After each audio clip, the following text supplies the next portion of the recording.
undeniable confidence. Even amidst the oppressive conditions of the mine, devoid of rest days, this did not hinder his self-assurance or inner strength. He believed that one day, once he escaped his predicament, he would leap into prominence and become a celebrated star across Wuxia. "Boss Zhou, please take a seat." Qin Lang gestured for Zhou how to sit down, a smile gracing his face. They exchanged pleasantries, as it was necessary to maintain a facade of civility with someone familiar from past life. Zhou Hao displayed no signs of flattery. He sat down on his own accord, exuding an air of arrogance, as if he did not regard Qin Lang highly. In truth, he did not consider Qin Lang significant at all. On one hand, Zhou Hao's current perspective prevented him from accessing information regarding Qin Lang's level. On the other hand, despite Qin Lang's appearances on popular platforms, Zhou Hao, constrained by the mine's demands, had been entirely cut off from entertainment activities. It was unlikely Zhou Hao could even connect to the internet. Even if he could, what would it matter? The program featuring Qin Lang had yet to be edited. Aside from the live broadcasts he had previously watched, who could remember Qin Lang? Information about Qin Lang was hardly disseminated online, aside from whispers among the industry insiders. It was difficult for the general populace to recognize the name. "Are you the behind-the-scenes Qin who wishes to buy my novel script?" Zhou Hao inquired skeptically, voluntarily loosening his guard. "I always believed that business should be conducted openly. It would be unreasonable for an outsider unfamiliar with this industry to approach me with demands for a buyout. However, since you have personally come forward, it would only be courteous for me to extend you some consideration, wouldn't it?" After their brief interaction, Zhou Hao had already categorized Qin Lang among the ranks of wealthy, reckless second-generation heirs. Observing Qin Lang's youthful visage and the stunning woman seated beside him, he instinctively felt that an opportunity had presented itself. Perhaps he could exploit this wealthy heir for his own gain. Qin Lang found this amusing and candidly replied, "Boss Zhou, you jest. What do you mean by outsider?" Constantly speaking of a buyout was something I instructed my subordinates to convey, as I found myself entangled in some inconvenient matters at the time. Now that I have recovered, I have personally come to discuss this. Moreover, I have heard that your situation, Boss Zhou, is rather dire, being under the control of a black mine. It seems that extricating yourself within the next 6 months may prove impossible. Are you not inclined to leverage my connections to escape this wretched place? The black mine where Zhou Hao currently finds himself is quite peculiar. It possesses not only a formidable background, but also enforcers. Remarkably, this mine operates with certain principles. They compel individuals to labor for a full 6 months before considering their release, at which point they might even settle their wages. To some extent, it merely exploits labor rather than being an outright scam. However, the most significant deterrent is the ruthless punishment meted out to those who dare to flee or resist becoming mere laborers. Ding! The destined one, Zhou Hao, experiences a surge of intense emotional turmoil. Congratulations to the host for acquiring 2,000 points of villainous destiny. Listening to Qin Lang's calm exposition, Zhou Hao felt a pang of pain in his heart, instinctively glancing at his little finger, still bandaged from when he attempted to escape and had it forcibly broken. This served as a stark reminder of why he no longer dared to flee. After hearing the notorious reputation of this black mine, he recognized that, for the time being, he lacked the capital to confront such a powerful entity and could only endure in silence for 6 months. Once he had established his own power, he would undoubtedly seek vengeance in spades. Zhou Hao cast a wary glance toward the door before turning to Qin Lang, his eyes reflecting a sense of caution, as if to signal that someone outside might be listening. "As for your 2 bodyguards, there is no need for concern. They have been cleared a considerable distance away. As long as I am present, a mere small mine owner cannot stir up any significant trouble. The coal baron, with his connections to the local underworld, may appear as a formidable giant before Zhou Hao, but to Qin Lang, he could crush a dozen with but a single pinky. Very well, I am willing to sell the script outright for 3 years, at a price of 5 million in cash, in addition to securing my release from this place." Zhou Hao extended his 5 fingers, making a lion's share demand. Even Zhou Ziqing, who was nearby, gasped in astonishment upon hearing this. 5 million in cash, for merely a 3-year buyout? And with an additional stipulation? Is this a robbery? Such exorbitant script prices are unheard of in this world. The entertainment industry is not particularly thriving. A script buyout reaching into the hundreds of thousands is already considered substantial, and a 5 million script is of the highest echelon. As for laundering money through such transactions, those are exceptional cases and do not reflect standard pricing. She could not help but interject to negotiate. "Boss Zhou, is your asking price not excessively high? I have perused your script, and while it is indeed innovative in conception and succinct in content, I fear that some phrases and specific plot lines may not translate well to the screen. Zhou Ziqing subtly pressed for a lower price, using the script's cinematic limitations as a pretext. In this contemporary era, even the light itself has nearly been shelved. Upon its revival, it has been fragmented into mere segments. As for the work The Twin Dragons of the Tang Dynasty, penned by Zhou Hao, it too will see considerable cuts to its narrative. Who are you? A glimmer of astonishment flickered in Zhou Hao's eyes.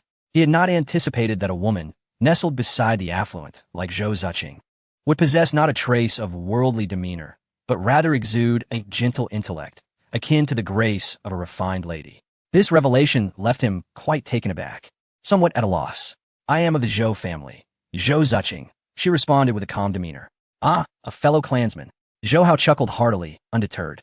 The concerns you mentioned, Miss Zhou, indeed hold merit. However, I can assure you that even the segments suitable for the silver screen can yield a value far exceeding 5 million, a figure that transcends expectations. I have already stated the price. Whether to accept it is a matter for Mr. Qin to consider. Furthermore, even if a buyout occurs, I retain the rights to adapt the novel, necessitating that my pen name be credited on the opening page of each episode. Zhou Hao's insistence on this point stemmed from the fact that his system was intrinsically linked to his prestige. Without a burgeoning reputation, his esteem could not flourish. Even with the memories of a past life, without the fruit of recollection, he could not fully articulate them. Zhou Ziqing remained silent, casting a glance towards Qin Lang, who too was reticent, his fingers rhythmically tapping the table, leaving her unable to decipher his thoughts. 5 million is indeed a modest sum, Qin Lang remarked nonchalantly. As for the financial aspect, fret not. Whether 5 million or 500 million, I am more than capable of affording it. Before Zhou Hao could respond, he continued, however, should the price escalate, I shall require not merely this script, but the entirety of your literary rights for life, encompassing, but not limited to, novels, songs, and comics. Zhou Ziqing's eyes widened in disbelief, momentarily at a loss for words. She thought Qin Lang had lost his senses. 500 million? To acquire all of Zhou Hao's rights? Did he believe that Zhou Hao could produce 100 works surpassing the twin dragons of the Tang Dynasty in his lifetime? The human mind has its limits. Even the greatest creators of our age do not possess such prolific output. Do not worry, I have a plan. Qin Lang reassured her with a pat on Zhou Ziqing's shoulder, a smile gracing his lips. His willingness to invest was not without purpose. Zhou Hao was unique, endowed with memories from a past life. As long as he possessed the fruit of recollection, he could continuously deliver works of remarkable quality that had once captivated audiences. Naturally, by consuming the fruit of recollection himself, he also wielded that energy. Yet, even for a prolific writer, time is required, is it not? Dictation also consumes valuable time. It would be more prudent to expend 500 million to secure Zhou Hao, assigning him the labor, rather than squandering time on the writing process. As for him, with the hours saved, who knows how many profitable ventures he could conceive. Even in the event of loss, he would still find fulfillment, would he not? This is precisely why Qin Lang did not immediately contemplate eliminating Zhou Hao. A fellow villager? A knife in the back, drenched in blood? Zhou Hao possesses value. And as long as he is willing to submit, the system will acknowledge that this son of fortune has lost his rightful protagonist status. At that point, a new script will naturally emerge. A win-win situation, is it not splendid? If President Qin is inclined to say such a thing, then I must ponder it carefully. After all, if President Qin is prepared to offer 500 million, I must consider my own worth. Mustn't I? Zhou Hao smiled lightly, refraining from outright rejecting Qin Lang's offer of buyout.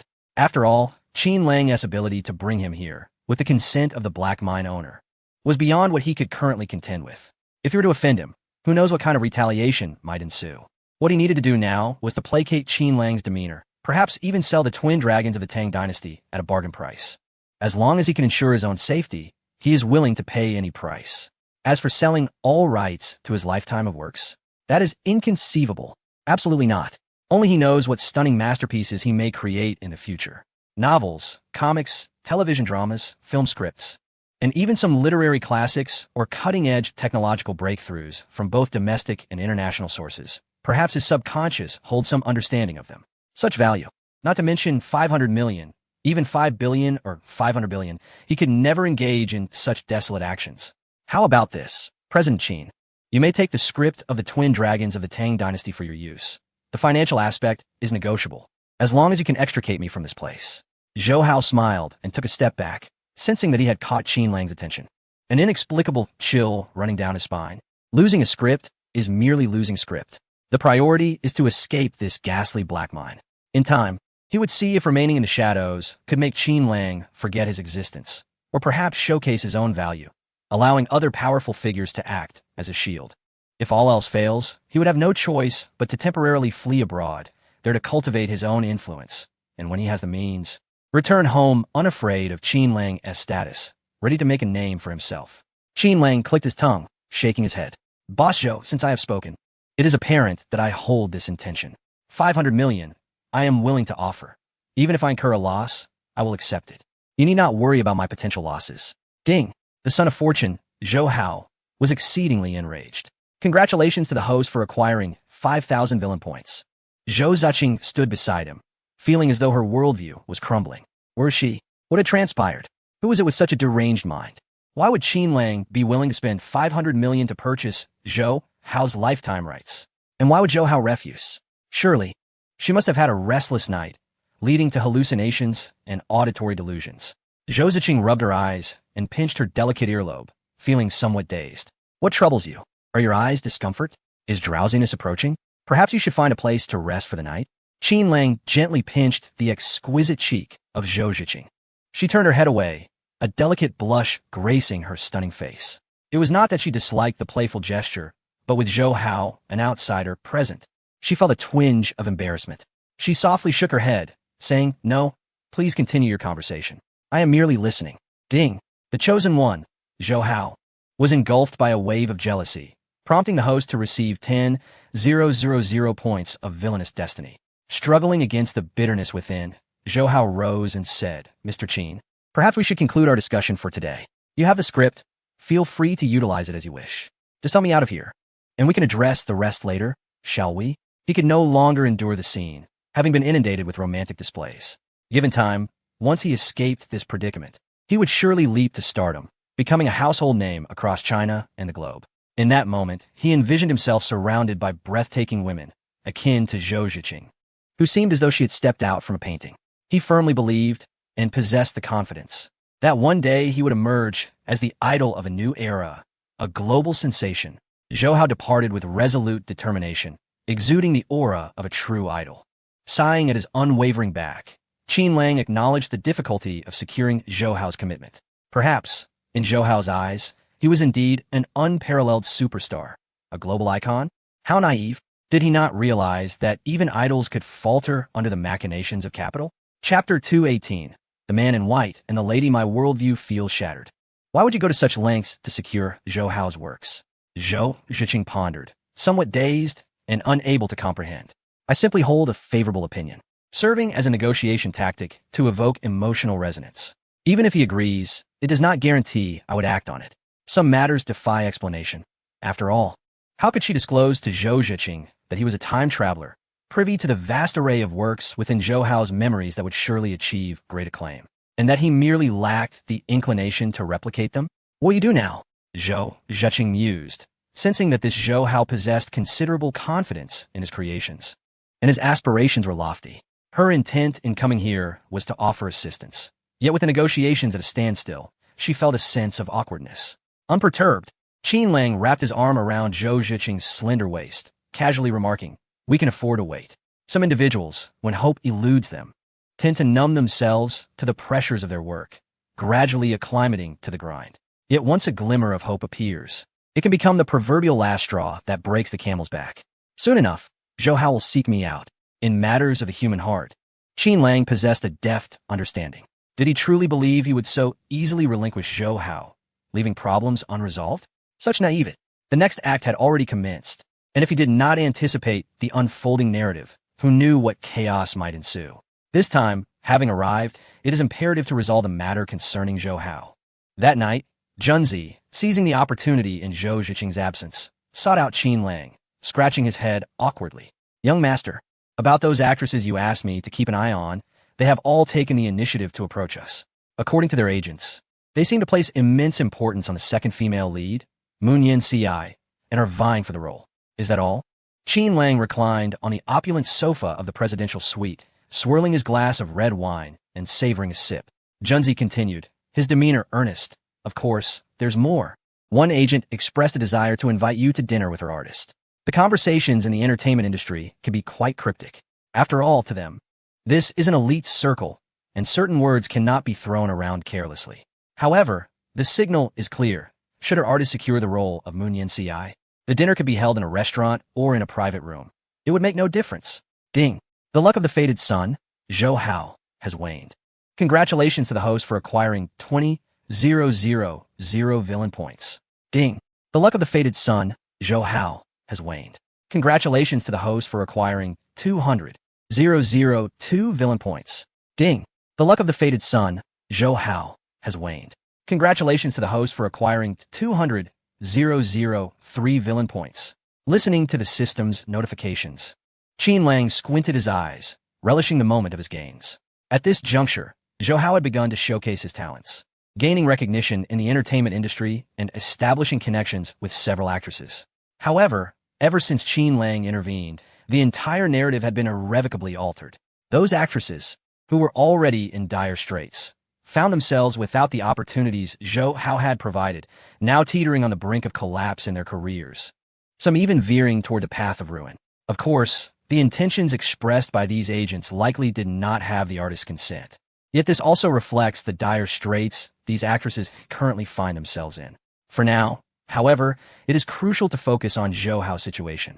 Just as Qin Lang's words fell silent, Junzi received a phone call. After listening to the urgent explanation on the other end, his eyes widened in alarm. Young master, it seems there has been an incident at the mine. Some skilled troublemakers have arrived. Without time for further elaboration, Qin Lang hurriedly set off towards a mine. Under the pitch-black night sky, heavy clouds obscured the luminous moonlight. Surrounding the mine was a tall, dense iron fence, within which stood several makeshift wooden houses, the usual dwellings for the workers. At that moment, under the glaring white searchlights, workers scurried about like ants on a hot pan, exclaiming in distress, "The mine has collapsed. The boss is trapped inside. Quick, save him. Hurry. Lives are at stake." A throng of workers, driven from their makeshift shelters by the foreman, hastily commenced excavating into the collapsed mine, utilizing various tools to serve as protective barriers, their efforts frantic and disorganized. What could have transpired? How could the mine have suddenly caved in? Was Zhou Hao inside? Qin Lang furrowed his brow and seized a bodyguard who had accompanied Zhou Hao during negotiations, coldly demanding answers. The bodyguard, recognizing Qin Lang as a figure of considerable influence, hesitated not to be brusque and quickly clarified that the mine in question had not been operational that evening, and Zhou Hao was not present within. The collapse occurred unexpectedly during a surprise safety inspection conducted by the boss. Not only the boss, but several senior officials of the mining site were trapped inside. After delivering this news, the bodyguard, who also served as a brawler, hurriedly retreated. Qin Lang narrowed his eyes, observing the multitude of workers pass by.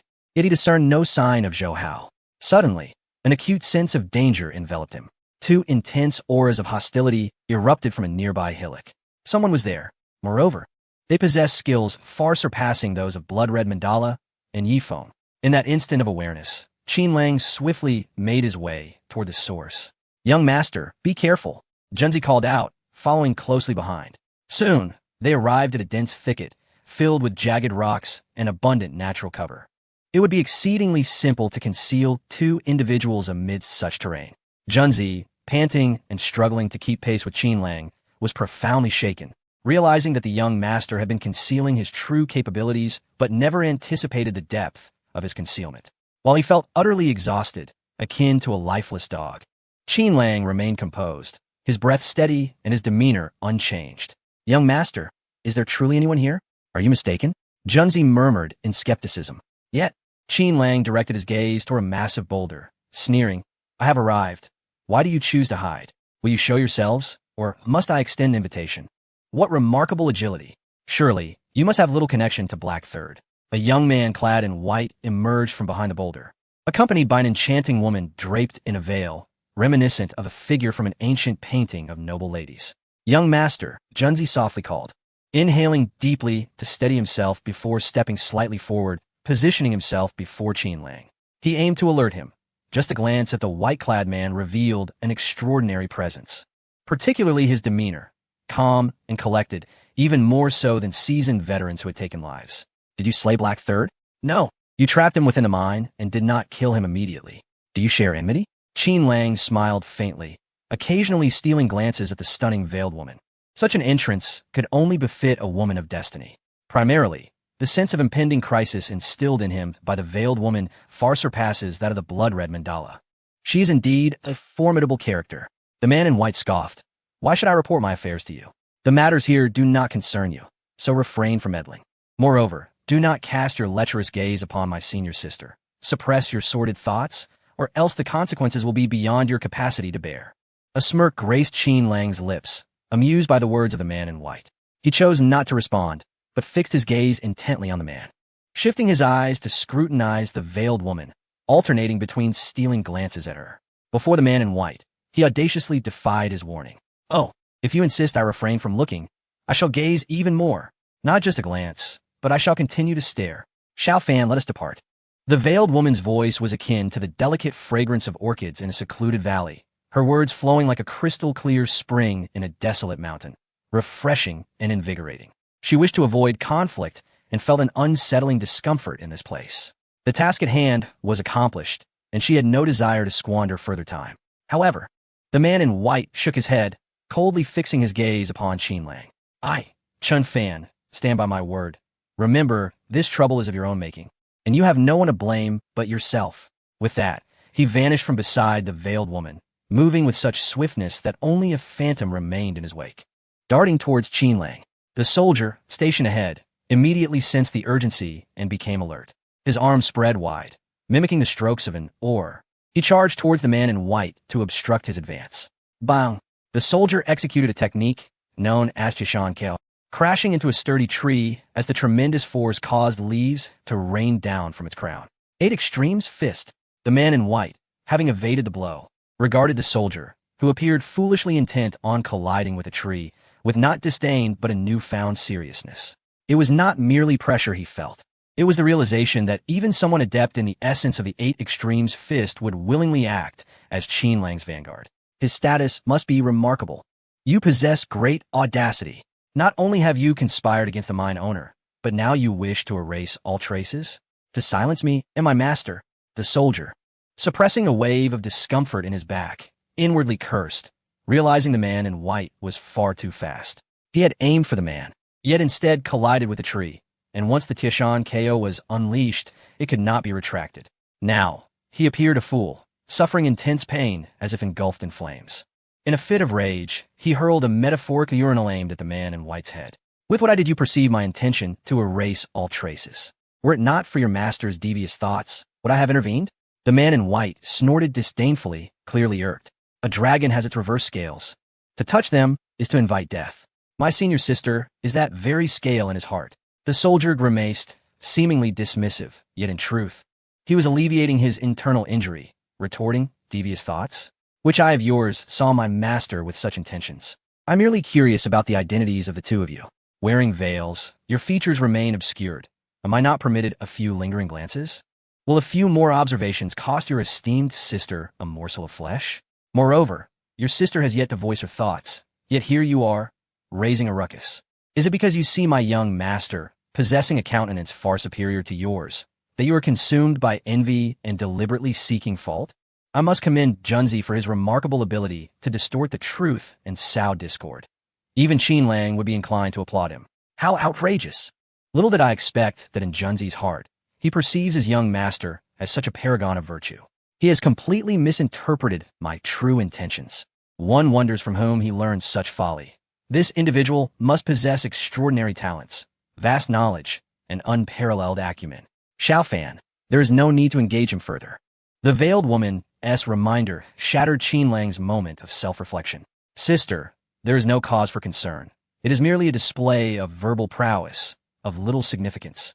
The white-clad man consoled before turning his gaze to Junzi, his expression turning icy, sharp-tongued. He chose not to elaborate further, recognizing that in the realm of verbal sparring, he could not contend with Junzi.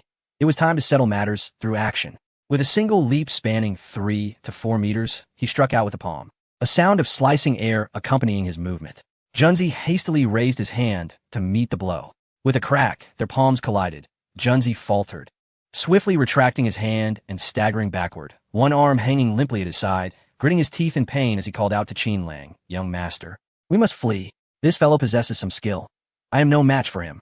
Attempting to escape? I won't allow it." The white-clad man scoffed, disregarding Junzi. For his true target was not this bodyguard. He turned to charge towards Qin Lang. However, Junzi lunged forward, akin to a koala bear, clinging to the white-clad man. Do not mistake this for a familiar gesture between lovers. It was a lethal maneuver, a technique from military grappling arts. Junzi transformed his palm into a claw, aiming directly for the white-clad man's throat. A successful strike would prove fatal, for even a celestial being could not save him if his fragile throat were crushed. Seeking death, the white-clad man, realizing the danger, responded with a scoff, flipping his palm to seize Junzi's wrist. With a violent twist, the sound of cracking bones echoed, a harsh, jarring noise. In an instant, he nullified Junzi's assault, yanking his arm, causing a shudder to ripple through Junzi's spine. He forcefully propelled Junzi forward, raising his foot to stomp down upon Junzi's chest. In moments of extreme tension, one's dynamic vision cannot compare to the ordinary. It can induce a sense of disorientation, as if actions are delayed. Junzi, intimately aware of the white-clad man's strength, understood that if that foot struck him, he would either perish or be grievously injured. Yet, he lacked the strength to resist, instinctively glancing toward his young master. Curious about the young master's escape, Junzi gazed into the desolate distance, a smile of relief gracing his features as he surrendered his resistance and closed his eyes. A dull thud resonated, akin to a muffled thunderclap, obscured by heavy clouds. Junzi, perplexed, opened his eyes to witness 2 feet colliding above his chest, engaged in a fierce struggle, trembling violently. To his astonishment, the young master had not fled, but had come to his rescue, prompting an involuntary exclamation of surprise. "What are you smiling at? Why close your eyes? Do you believe death is imminent?" Qin Lang disregarded Junzi's plight, cursing as he focused on the man in white. With a sudden burst of strength, he altered his trajectory, aiming directly for the vulnerable area of his opponent. The latter's expression darkened as he released Junzi's grasp, exacerbating his injuries under the immense force. Swiftly retreating to evade Qin Lang's treacherous maneuver, Junzi gasped, his trembling arms raised, a bitter expression etched on his face. "Young master, this fellow is too formidable." Qin Lang snorted derisively, having anticipated a display of prowess from Junzi upon their reunion. Instead, Junzi's ineffectiveness had rendered him incapacitated, his arms rendered useless. It seemed that the opportunity to ascend to the ranks of the elite was no longer within his reach. Junzi hesitated, torn between words of protest and acceptance. He had contemplated feigning ignorance, yet the reality of his incapacitated arms made recovery seem a distant prospect. Without his combat capabilities, how could he continue in his role as the young master's personal bodyguard?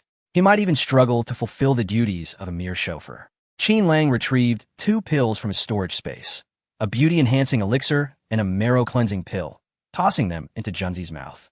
Now, with both hands incapacitated, Junzi could do little more than accept the assistance. Qin Lang noticed the despondency in Junzi's gaze, aware that his loyal subordinate feared becoming obsolete.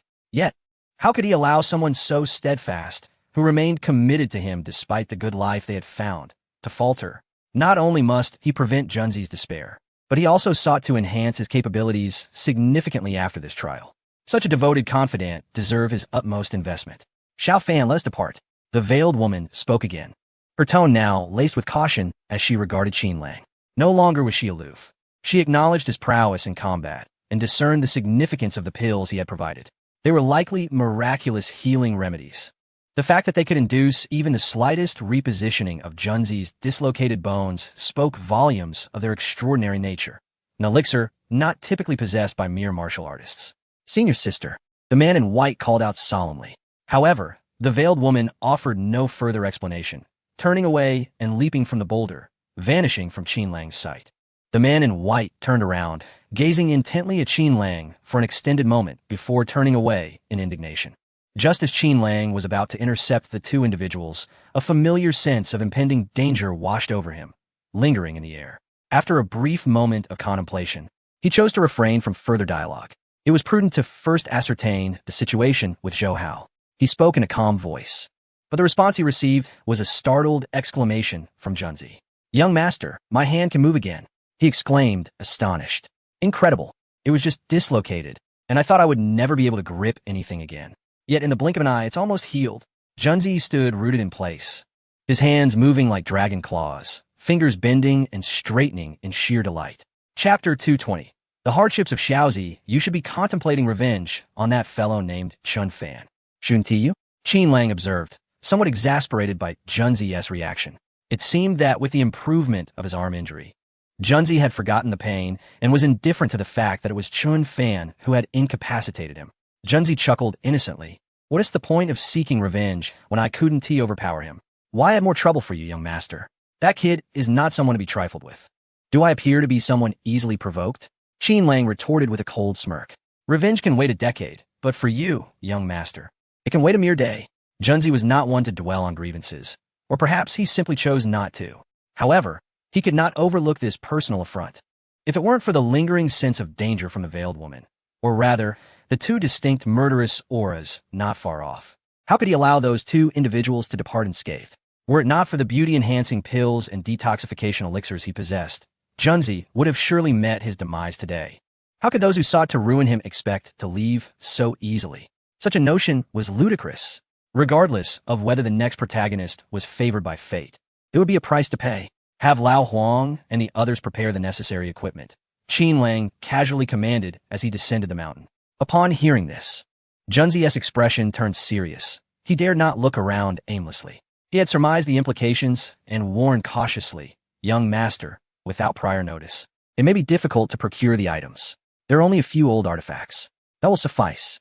Make the necessary preparations." At the mining site, chaos reigned. The air was filled with a clamor of voices. Helmets bobbed about as people moved frantically, especially in front of collapsed mine shaft. "They're out. They've been rescued," someone shouted. "But there is still one person inside? Oh my, isn't that Zhou Hao?" This particular mine shaft had not been operational at night, meaning no workers should have been present. Yet, not only had they extracted the boss, Black Lao San, along with several high-ranking executives, but they had also dragged out Zhou Hao, who seemed to be a liability. The sight was nothing short of astonishing. Particularly, the executives and Black Lao San appeared utterly unrecognizable, their appearances mangled and disfigured. It was a sight that would send chills down the spines of even the toughest individuals. Just as Qin Lang and Junzi returned, they witnessed Zhou Hao being lifted from a stretcher. The sight was harrowing, a ghastly visage, charred and bloodied, with one arm completely lost within the depths of the mine. After a hasty bandaging, the cloth was stained a vivid crimson. "Is this Zhou Hao?" Junzi leaned in for a closer look, utterly unable to recognize the once arrogant young man he had encountered earlier that day. Zhou Hao's temporary bodyguard pointed to the insignia on the clothing, affirming that it indeed belonged to Zhou Hao. Junzi's lips twitched in disbelief. Was it not agreed that there would be no operations in that particular mine? How could Zhou Hao possibly be here? The young master held Zhou Hao in high regard. Surely there was something of significant value to him. Yet now, Zhou Hao lay gravely injured, reduced to this pitiful state, with only the faintest remnants of his spirit clinging to life. The bodyguard felt a profound frustration. This fool had acted too cunningly. It all made sense now. He had been absent during nightly reprimands, hiding away in the mine, and now, instead of facing punishment, he found himself buried beneath the rubble. The young master, slightly embarrassed, cast a glance back at Junzi. In contrast to Junzi's anxiety, Qin Lang quickly acclimated to the unfolding situation. It was unexpected, yet somehow predictable. Zhou Hao had been exceptionally unfortunate lately. Otherwise, he would not have been sold to this wretched mine, his fortune evidently stripped away. Today, several fateful women had left their mark on him, contributing a significant amount of villainous destiny, further compounding Zhou Hao's already dire misfortunes. As Qin Lang stepped closer to the stretcher, he glanced down and inhaled deeply, lamenting what a spirited young man he was. When we met earlier today, he exuded such pride and confidence, yet in the blink of an eye, he has been reduced to this. Where's the ambulance? Why has it not yet arrived? The mine's bodyguard hesitated, stammering, "Young Master Qin, well, our location is rather remote.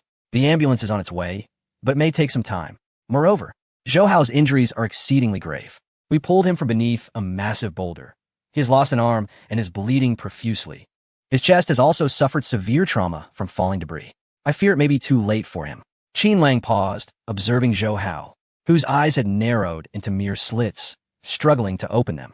With a heavy heart, he shook his head in sorrow, then prepare for the worst. Make arrangements for his final rites. Even in his critical condition, Zhou Hao's feeble heartbeat quickened at Qin Lang's words, nearly reviving him in anger. This defied all logic. Should not Qin Lang be furious, demanding the ambulance hasten to transport him to a hospital? Why, when others suggested he might not survive? Did Qin Lang not even attempt to refute this, instead proceeding to arrange for his demise? He was not dead yet. He still had a breath left. He yearned for one final effort, one last struggle. Even a fish out of water might yet turn the tide. Ding! The child of fortune, Zhou Hao, harbored intense feelings of resentment. Congratulations to the host for acquiring 50,000 points of Destiny villain value. Upon hearing this system notification, Qin Lang's expression shifted, and he gazed at Zhou Hao with a deeper sense of melancholy and regret. He raised his head, fixed his eyes on the security personnel at the mine, and solemnly declared, "You are aware that my purpose in coming here was to collaborate with Boss Zhou. Although he's no longer with us, I, Qin Lang, cannot bear to let him depart in emptiness. You must ensure that the subsequent arrangements are grand and magnificent. Zhou Hao has endured a difficult life. Deceived and lured here by you, alas, at the very end, he deserves a splendid farewell." The mine's security nodded promptly, assuring, "Rest assured, young Master Qin. We guarantee that this significant matter will not be delayed." Qin Lang's demeanor grew serious. "As for the financial aspects, do not concern yourselves. I can provide." "Very well." The mine security displayed a smile reminiscent of a blooming flower. Just then, Junzi approached, murmuring quietly, "Young master, Zhou Hao is dead. Why are we expending so much effort on him? Should we still spend money for a grand burial?" His attitude today was not particularly amiable. He was somewhat surprised, feeling that the young master was acting rather uncharacteristically towards Zhou Hao, too friendly, to the point of discomfort. Qin Lang shook his head, patting Junzi's shoulder with earnestness. "Though he has passed, his creations endure. Once he breathes his last, even if I claim his works, who would know they originated from him? A small expenditure for peace of mind. Understand?" Before Junzi could respond, Zhou Hao on a stretcher gasped, his chest heaving violently. After several labored breaths, he kicked his legs, ceasing all movement. Simultaneously, the system notification chimed again. Ding! Congratulations to the host for infuriating the child of fortune, Zhou Hao. The calculation of Destiny villain value rewards is in progress. Chapter 221. Qin Lang. I am unexpectedly the brother-in-law of the child of fortune. Ding! Congratulations to the host for acquiring intermediate singing skills. Critical reward. Congratulations to the host for acquiring advanced singing skills. Reward fusion. Congratulations to the host for acquiring God-level singing skills. Ding! Congratulations to the host for acquiring advanced guitar skills. Reward fusion. Congratulations to the host for acquiring God-level guitar skills. Ding! Congratulations to the host for obtaining 20 memory fruits. Ding! Congratulations to the host for acquiring intermediate T-arts. Critical reward. Congratulations to the host for acquiring advanced T-arts. Reward fusion. Congratulations to the host for acquiring God-level T-arts. Ding! Congratulations to the host for unlocking the mall page, where various items can be exchanged using Destiny villain value or memory fruits. Qin Lang silently reviewed his gains, observing the multitude of skills intricately linked to the entertainment industry. His lips curling in disdain. This is utterly absurd. Such trifles are excessively ridiculous. Yet, upon further reflection, he conceded, well, better than nothing. Though Zhou Hao has passed away, he nonetheless made one final contribution, having opened the interface of a certain marketplace, allowing for direct exchanges without the need for tedious copying. Open the system panel. Qin Lang zi lently commanded. System panel. Character. Qin Lang. Age. 25. Constitution. 398. Charm. 99. Destined villain value. 2. 758. 000. Cultivation techniques. 9 turns Celestial Dragon technique. Third turn enhancement 3375 requires 1 million destined villain value to ascend to the 4th turn. Pure Yang Overlord Body. Breathing technique skills. Affinity 10. Group Affinity 100. Master level piano skills. Master level T-art. Master level calligraphy. Disguise technique. Advanced firearms proficiency. Advanced danger perception. Master level medical skills. Master level singing skills. Master level guitar skills. Advanced information disruption. Marketplace. Opening lottery center. Opening. Each draw consumes 1,000 destined villain value. System backpack. 6 cleansing pills. 15 beauty pills. one worn-out photo book of Aunt Xiao, one dirty photo book of Ms. Bai, one silicon doll of Sister Hui, stuck 3 times, 10 brand new human infant death bags. One heartfelt tissues, special edition photo book of Ice Peak Love, 29 memory fruits. After meticulously inspecting the details, Qin Lang noted that aside from the rapid accumulation of destined villain value nearing 3 million, there were few other changes. Zhou Hao possessed very little, having exhausted everything. Qin Lang found no worth in further inspection of the scant rewards. To amass wealth, he would have to rely on the system's lottery upon his return. A gamble could turn a bicycle into a motorcycle. Curiosity piqued regarding the marketplace page. Qin Lang invested some effort in exploring its offerings. There was no difference. It merely showcased the renowned masterpieces from his previous life, available for immediate exchange using destined villain value or memory fruits, which was exceedingly convenient. At that moment, the system's notification chimed again. Ding. New plot has been successfully integrated, requiring 200,000 destined villain value. Does the host wish to be informed in advance? Yes. Qin Lang's eyes brightened, and without hesitation, he nodded. He had been waiting for this. Chun Fan was likely the embodiment of a fated child of fortune. And mere moments after his appearance, his constitution nearly rivaled Qin Lang's current strength. If he did not leverage the foresight granted by this golden opportunity, who could predict the troubles that might ensue? It is essential to understand that these fated children of fortune are not to be trifled with. They often present one facade while concealing another. Frequently engaging in battles with villains, they may appear to be at a disadvantage, even on the verge of defeat, only for the fated child to unleash a sudden surge of power. They might temporarily break through, overpowering the villain, or employ some forbidden technique, igniting their blood and dramatically increasing their strength to crush the villain. On the surface, the fated child seems to suffer backlash. It is not long before they bounce back, while the villain, their grave would be overgrown with grass. In this matter, Qin Lang could not afford to be the slightest bit careless. Although both Chun Fan and Zhou Hao were sons of destiny, they were incommensurable. When facing Chun Fan, one must possess a thorough understanding of both oneself and the adversary, and must never allow oneself to be lulled into complacency. As a stream of information flowed into Qin Lang's mind, fragments of the narrative unfolded as if they were vivid memories, crystal clear in his recollection. Chun Fan, along with his 7 senior sisters, particularly Luo Qingyu, left Qin Lang momentarily dazed, his lips twitching in a daze. This was a script revolving around the 7 senior sisters, and without a doubt, Chun Fan was the destined son of fortune within it. Accompanying him was his 4th senior sister, an elite assassin ranked first on the Assassin's Leaderboard, Reincarnation. In terms of strength, she exceeded the blood-colored mandala by several magnitudes. However, this was not the source of Qin Lang's bewilderment.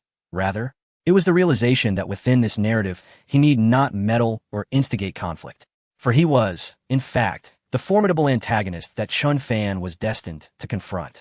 Stunned, had he not foreseen the unfolding of events, even Qin Lang would have been oblivious to the fact that in Beijing, due to the annulment of his engagement with Mu Yuyan, his family had arranged for him a fiancée who was a martial arts prodigy, fair as a flower. Luo Qingyu, the eldest among the 7 senior sisters, was also the object of Chun Fan's deepest affection, without exception. Now, under familial pressure, she had become Qin Lang's fiancée. Even when faced with such a melodramatic plotline, one couldn't help but marvel at the thoughtfulness of such a family. Such a relationship was undeniably exhilarating. A slight smile played at the corners of Qin Lang's mouth, as he wore a look of playful intrigue. Is this not merely a game? Who cannot play? His desire for performance surged within him. Taking a deep breath, Qin Lang watched as Zhou Hao's lifeless body was carried away, letting out a heavy sigh. Young master, you have done all that is humane. It is not worth lamenting for this fellow, the soldier consoled. Qin Lang, in annoyance, slapped the soldier's head, retorting, who is lamenting for Zhou Hao? He is dead. What use is there in sighing at this point? I am lamenting the fact that I did not see the true visage of that veiled woman. Now that I think about it, her figure was exquisitely curvaceous, fleshy where it should be and slender where it ought to be, all while wearing a veil, exuding an alluring ambiguity that felt like countless ants gnawing at my heart. If only I could capture her. His words trailed off abruptly, leaving an air of profound implication. Qin Lang chuckled, fixating on the entrance of the mine, where at the top of one door, a metallic component appeared slightly out of the ordinary. Had he not been privy to the plot beforehand, even Qin Lang, based solely on appearances. Would never have guessed that this was, in fact, a listening device left by Chun Fan. Chapter 222. Infuriating Chun Fan. Ding. The son of fortune, Chun Fan, experienced a tumultuous surge of emotions. Congratulations to the host for acquiring 2,000 villain points. The system notification echoed, leaving Qin Lang with an undeniable sense of conviction. What was uttered in this place has been entirely overheard by that scoundrel, Chun Fan. Who is Chun Fan? He is the child of destiny. His murderous intent is profound, perhaps even reaching an extreme. The notorious Black Third of the Mind is merely one of Chun Fan's adversaries.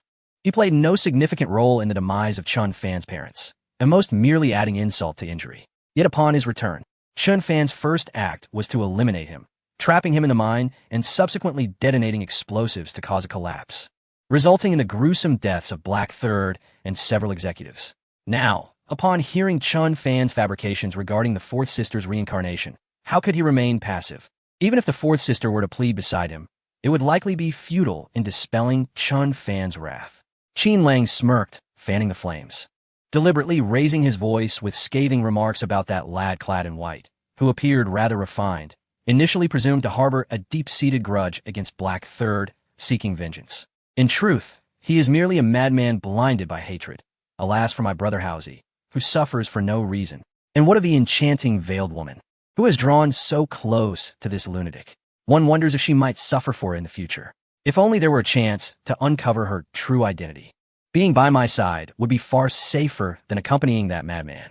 The loyal soldier, perceptive as ever, understood with just a glance, nodding in agreement.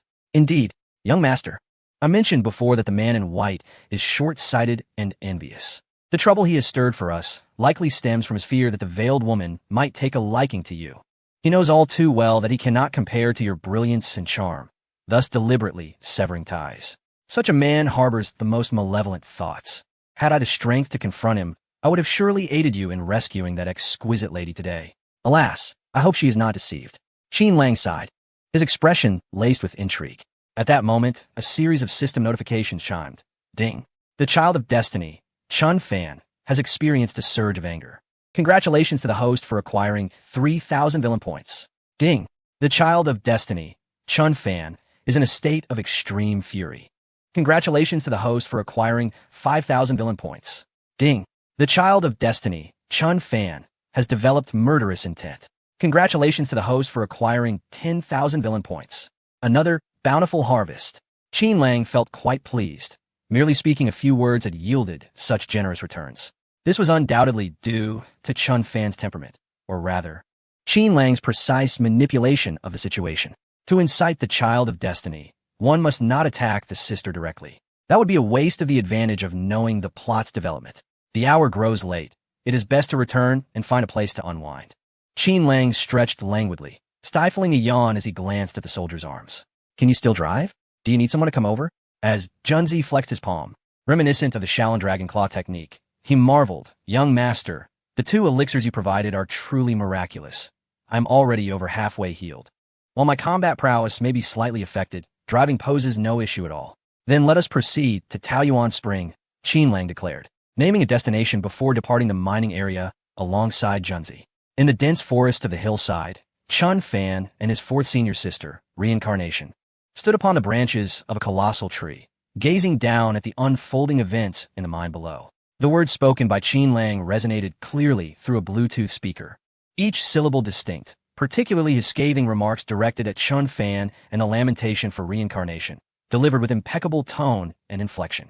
With a sharp crack, Chun Fan exerted pressure on the Bluetooth speaker, shattering it into fragments.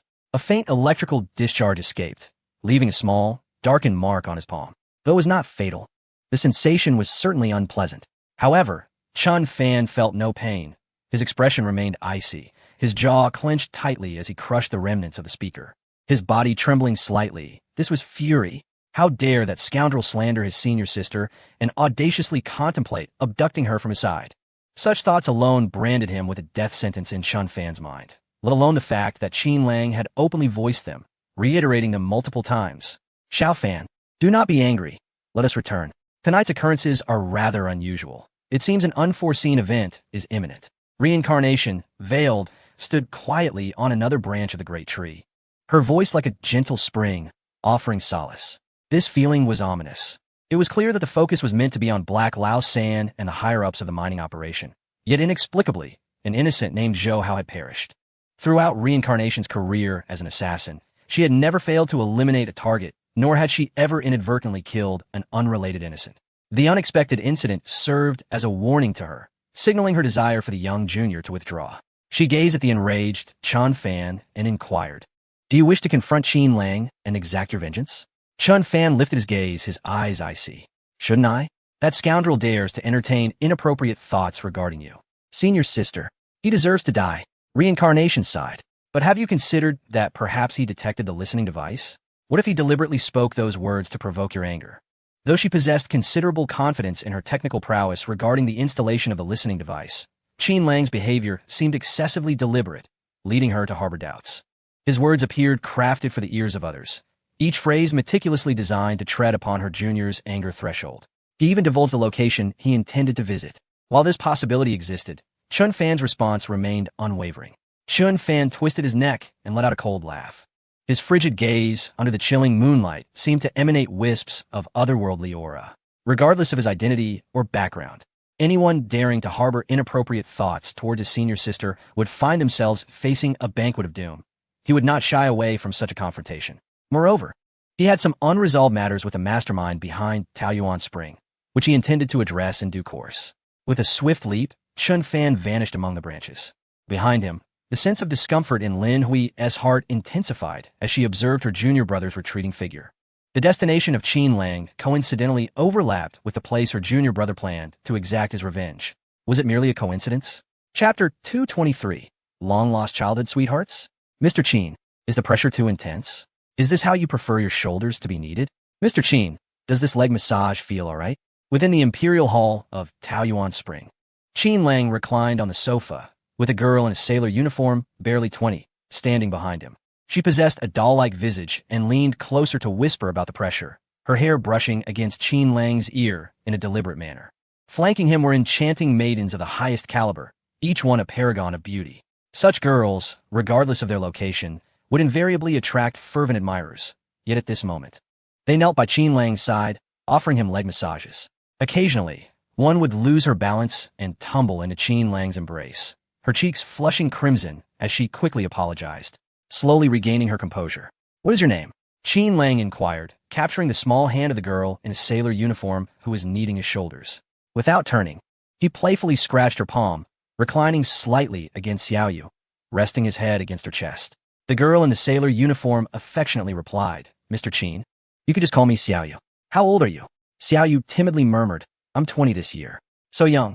What brings you here to work? Surely, no one has coerced you into this." Qin Lang's tone turned slightly frosty. The middle-aged man, seated on the opposite sofa, began to show signs of unease, trembling slightly as if gripped by fear. Xiaoyu, still massaging his shoulders, felt her heart race at the sight of this tension. When had she witnessed such a scene? Typically, when guests arrived, the boss would accompany them, drinking heartily and engaging in boisterous conversation, surrounded by admirers. Now, however, the new middle-aged man, clearly the true leader of Taoyuan Spring, was not only refraining from the usual revelry, but also appeared visibly anxious and trembling under Qin Lang's scrutiny. This left her in a daze. Who exactly was this Mr. Qin?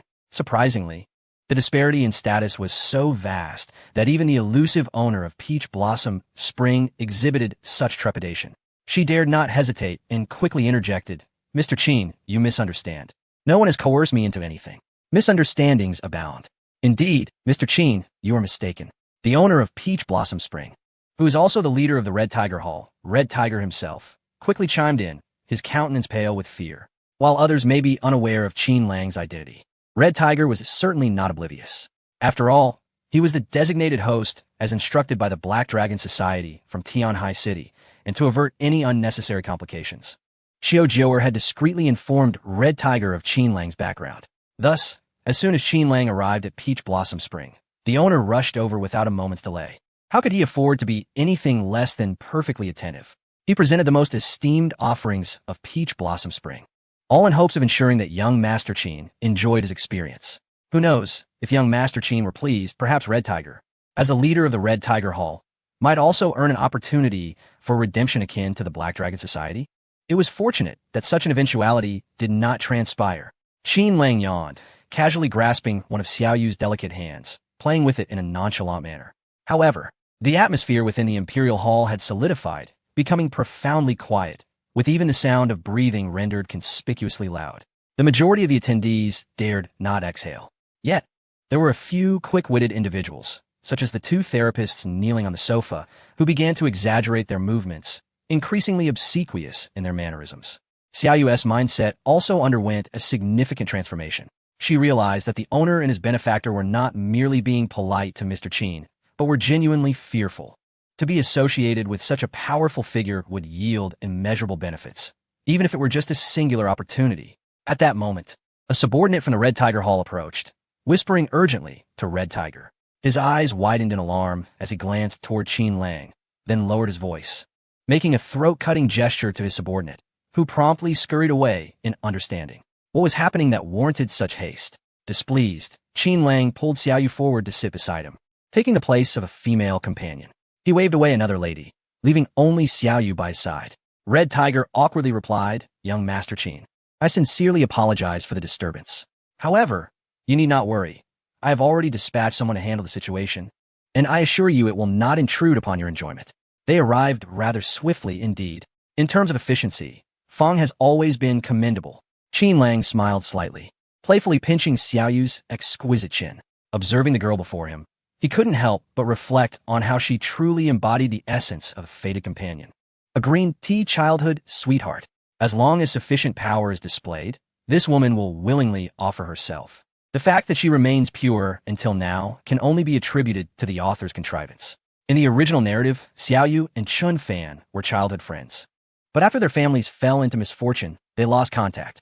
Logically, when Chun Fan sought revenge against Qihua, Xiao Yu's presence should have rendered their relationship with Qihua intricate, leading to a deep conversation that would reveal a misunderstanding and provide Chun Fan with more detailed information regarding other enemies from Qihua. However now, due to the emergence of Qin Lang and Xiao Yu's opportunism, everything has taken a different turn.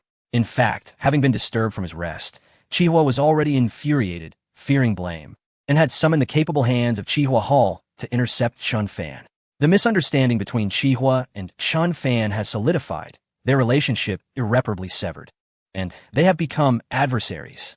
Feeling fatigued, Qin Lang yawned and reclined on the sofa, resting his head on Xiao Yu's lap, maintaining this position in anticipation of Chun Fan's arrival. Even though he held a disdain for Xiao Yu, he could temporarily endure the discomfort for the sake of ensnaring Chun Fan. Chapter 224. The Choice.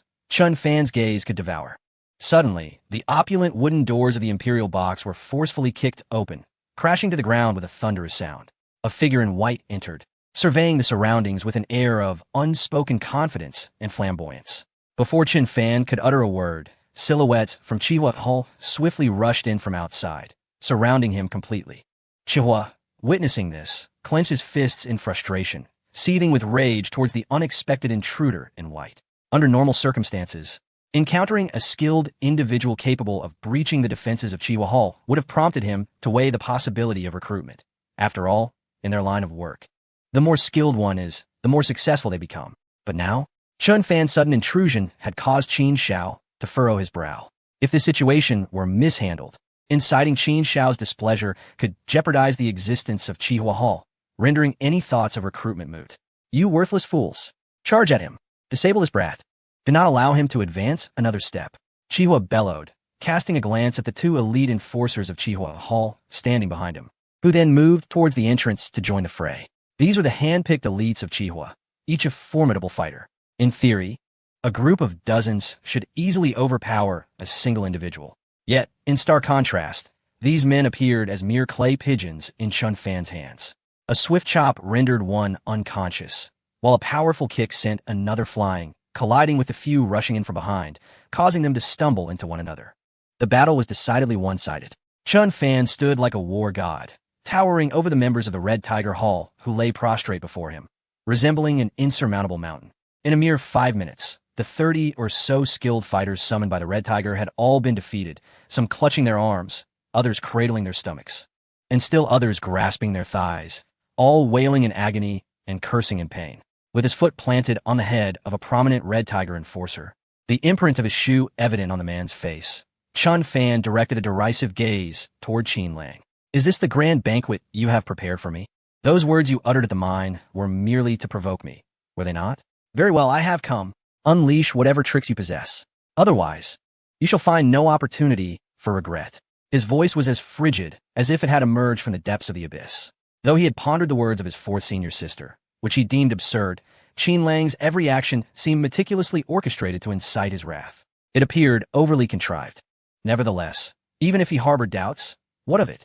Qin Lang had sullied the reputation of his senior sister first, and despite the apparent setup, he had no choice but to confront him. Anyone who dared to insult his senior sister, regardless of their identity, must pay a grievous price. Even if Qin Lang wielded immense influence within the Red Tiger Hall, he would not be exempt. What's wrong with you? Qin Lang exclaimed, shaking his head in exasperation. I merely came out to have some fun, and you rush over to join the fray. Do you wish to snatch this girl away from me? He nudged the girl beside him, Xiao Yu, drawing Chun Fan's attention to her. Indeed, under Qin Lang's excessive scrutiny, Chun Fan began to feel increasingly unsettled. Upon entering, he had noticed Xiao Yu by Qin Lang's side, but had dismissed it as inconsequential. This was Taoyuan Spring, a place abundant with beauty, so perhaps she was simply familiar. However, after careful observation, particularly noting the small birthmark resembling a plum blossom petal on Xiao Yu's fair neck, his eyes widened in shock. You are Xiao Yu? How do you know my name? Do you recognize me? Xiao Yu asked, her expression tinged with trepidation. She had no recollection of having such a formidable friend. It had never been the case. Chun Fan pointed at himself, reiterating emphatically, Xiao Yu, it's me. It's me, Chun Fan. Chun Fan? The name struck a chord. Xiao Yu glanced at Qin Lang, and upon receiving a nod of permission, she cautiously approached Chun Fan. The sight of his childhood companion filled Chun Fan's heart with unexpected joy. Do you remember? It's Chun Fan, the boy who lived next door. I even stayed at your house. He gazed into Xiao Yu's eyes with eager anticipation, grasping her hand. He surveyed the surroundings, his expression turning cold. Xiao Yu, have these people been tormenting you? If your family was well off, how did you end up in such dire straits? I am sorry for arriving too late. Today, both old grievances and new enmities shall be accounted for. Xiao Yu felt a fleeting sense of disorientation as she gazed at Chun Fan, who stood protectively by her side. For a brief moment, an inexplicable nostalgia for the innocence of her childhood washed over her. Some memories are too distant, and even now, they appear somewhat hazy. Nevertheless, a few impressions remain clear. With Chun Fan's gentle prompting, Xiao Yu began to recollect their past. In her youth, she and Chun Fan shared a profound bond, often playing together. Their relationship could indeed be described as that of childhood sweethearts. However, circumstances changed when misfortunes befell Chun Fan's family, leading him to stay at her home for a while due to the absence of parental care. That period marked a deepening of their feelings for one another. She recalled Chun Fan once promising that he would return to marry her when he grew up. But now, reflecting on that innocent vow, Xiao Yu felt only a profound bitterness. Having witnessed the cruelty of society and endured harsh trials, she had long since lost faith in sweet words, now adhering only to the principle of self-interest. Chun Fan, have you lost your mind? Are you not satisfied with the chaos you have already caused? Xiao Yu broke free from his grasp, pointing at the members of the Red Tiger Hall who lay wailing on the ground. I do not know where you have been all these years, but why must you resort to violence upon your return? What wrongs have they committed against you? Furthermore, my father's company has long since gone bankrupt, and he has suffered an unjust fate, ending up in prison, while my mother ran off with another man. Fortunately, the owner of Taoyuan Spring took me in. He has never forced me to do anything against my will, and has protected me at every turn. Why, in your eyes, are others so utterly despicable?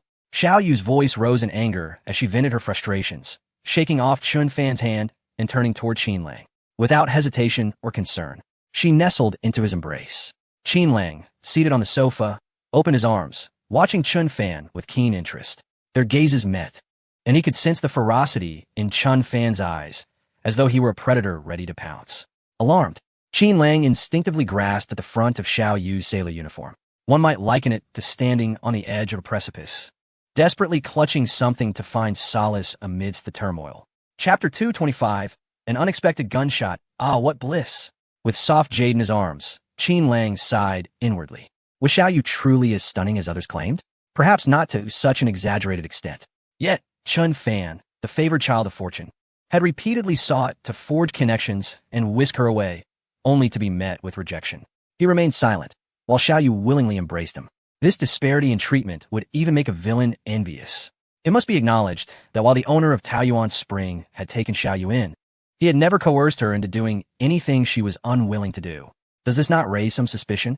In essence, was it not merely to await Chun Fan's return and the subsequent reunion with Xiaoyu? Had it not been for Qin Lang's interference, Chun Fan would have encountered Xiaoyu directly upon his arrival. Even if there were some disputes or conflicts, it would not have escalated too drastically. In fact, due to Chun Fan's modest display of skill, the owner of Taoyuan Spring might have taken note and introduced him to Qi Hu. Grateful for having assisted Xiaoyu, Chun Fan had agreed to lend Qi Hu a hand. And lo and behold, an opportunity to show off had presented itself. A mere scheme. Everything was nothing but a ruse. Unfortunately, he crossed paths with the astute Qin Lang, who adeptly ensnared Chun Fan in his elaborate trap. Chun Fan, how self-important you must be. Qin Lang, with his leg crossed and a sideways glance at the distant Chun Fan, scoffed. Isn't it enough to have a stunning fourth senior sister by your side? Why seek out childhood sweethearts? What did he mean? Was he suggesting that she be your fifth senior sister? Upon hearing this, Xiaoyu furrowed her brows, casting a glance toward Chun Fan, inwardly commending her previous choice. What nonsense! This man, who could only arrive alone, was entangled with a beauty like the fourth senior sister? If there was a fourth senior sister, then surely there were also a first, second, and third senior sister? Truly, all men are insufferable. The one redeeming quality she believed Chun Fan possessed, his ability to remain steadfast, had vanished under Qin Lang's taunts. Qin Lang, you wretched fiend.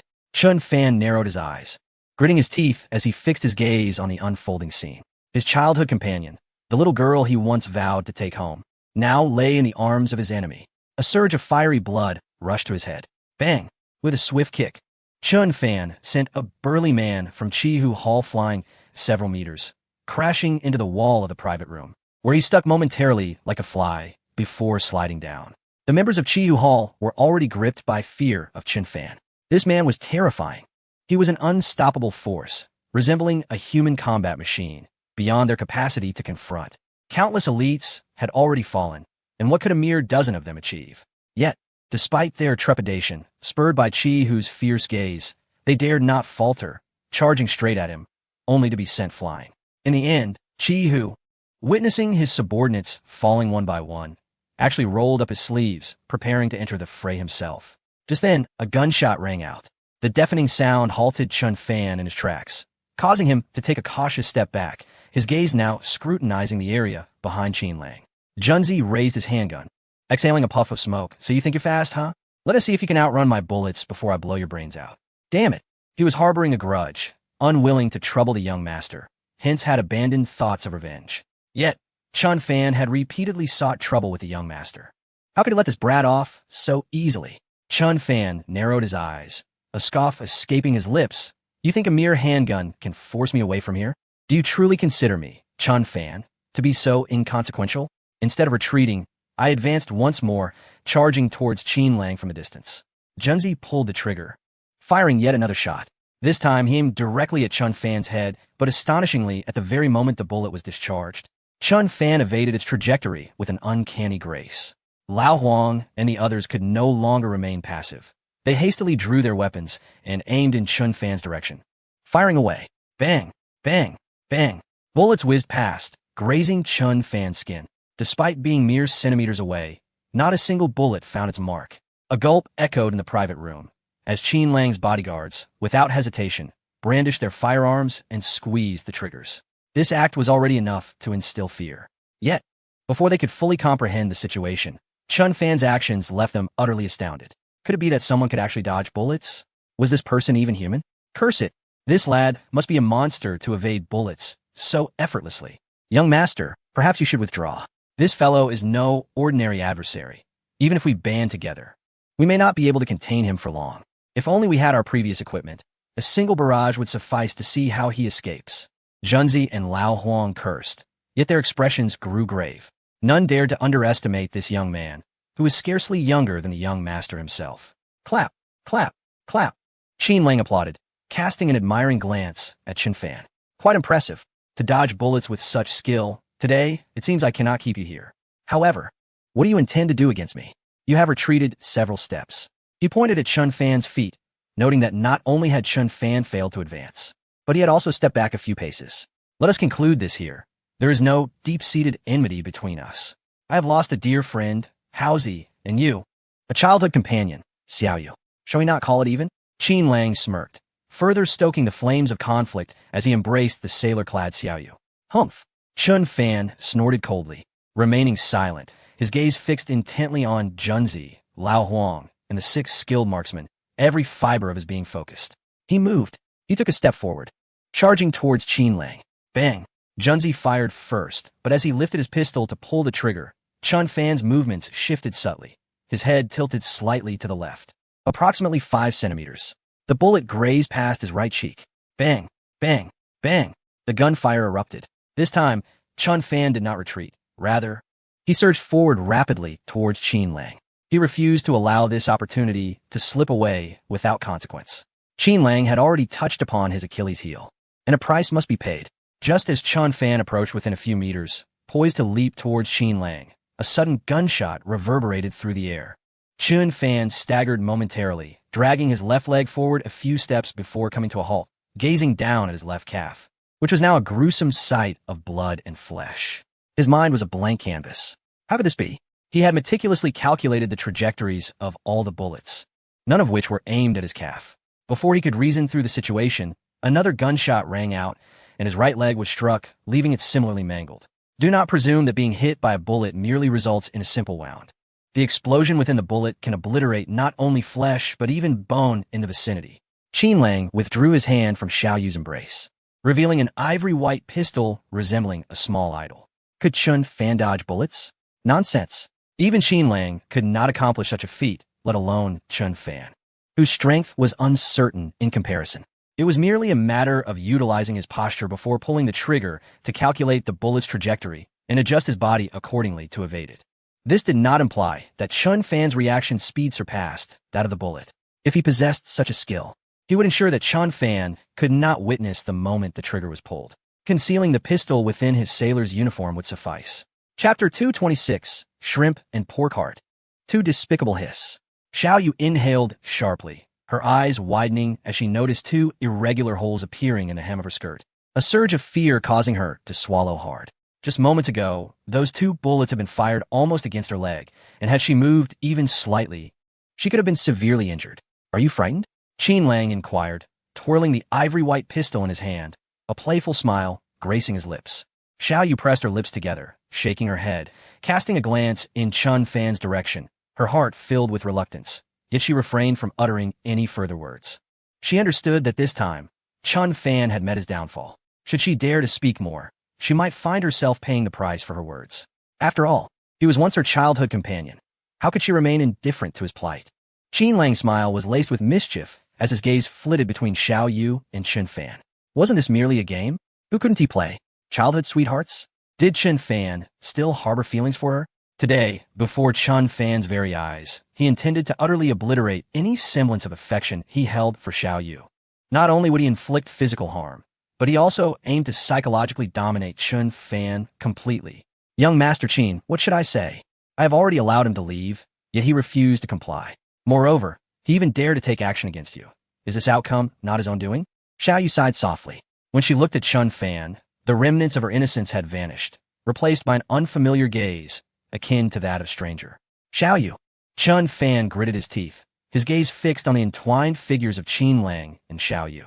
In a fit of despair, his eyes reddened as he exclaimed, I never imagined that you would transform into an entirely different person as you grew up. You have truly disappointed me beyond measure.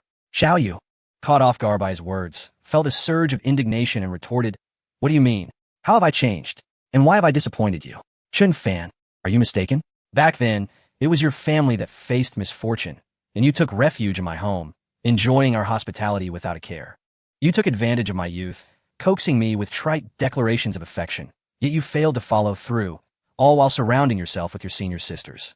How does it seem that I am the one at fault here? The one who should feel disappointed is clearly you. Xiaoyu bristled with resentment. Any semblance of love for Chun Fan had never truly blossomed. What existed was merely the camaraderie of childhood, a time when love was an incomprehensible concept. Now, with Qin Lang's unexpected involvement, the relationship between Chun Fan and Xiao Yu not only faltered but was irrevocably severed. Ding! The original plot has been altered. Congratulations, host. You have acquired 5,000 points of Destiny villain value. Ding! The Chosen One's emotions are severely unstable. Congratulations, host. You have acquired another 5,000 points of Destiny villain value. Ding! Congratulations, host. You have enraged the Chosen One, causing them to view you as an adversary, generating a continuous intent to kill. Destiny villain value is being accumulated 500 points per hour. As Qin Lang listened to the system's notifications, a peculiar sensation washed over him. What was this accumulation of Destiny villain value? 500 points generated every hour? Remarkably, as long as Chun Fan survived another day, he could potentially yield an extraordinary amount of rewards. Qin Lang regarded Chun Fan like prey, a sardonic smile creeping across his lips. You incapacitated both of my bodyguard's arms. Now I shall render you legless, and we shall call it even. Initially, I had no intention of pursuing this further, even contemplating an opportunity to release you. After all, you are the Chosen One, newly emerged. Among the 7 senior sisters, apart from the 4th sister, who was reincarnated, the 1st sister, Luo Qingyu, and the mischievous 7th sister. He was aware of their whereabouts. The remaining 4 sisters had yet to be detailed in the unfolding narrative, all tied to Chun Fan's fate. As long as Chun Fan remained alive, Qin Lang could meticulously execute his plans. Should Chun Fan perish, the entire landscape would shift dramatically.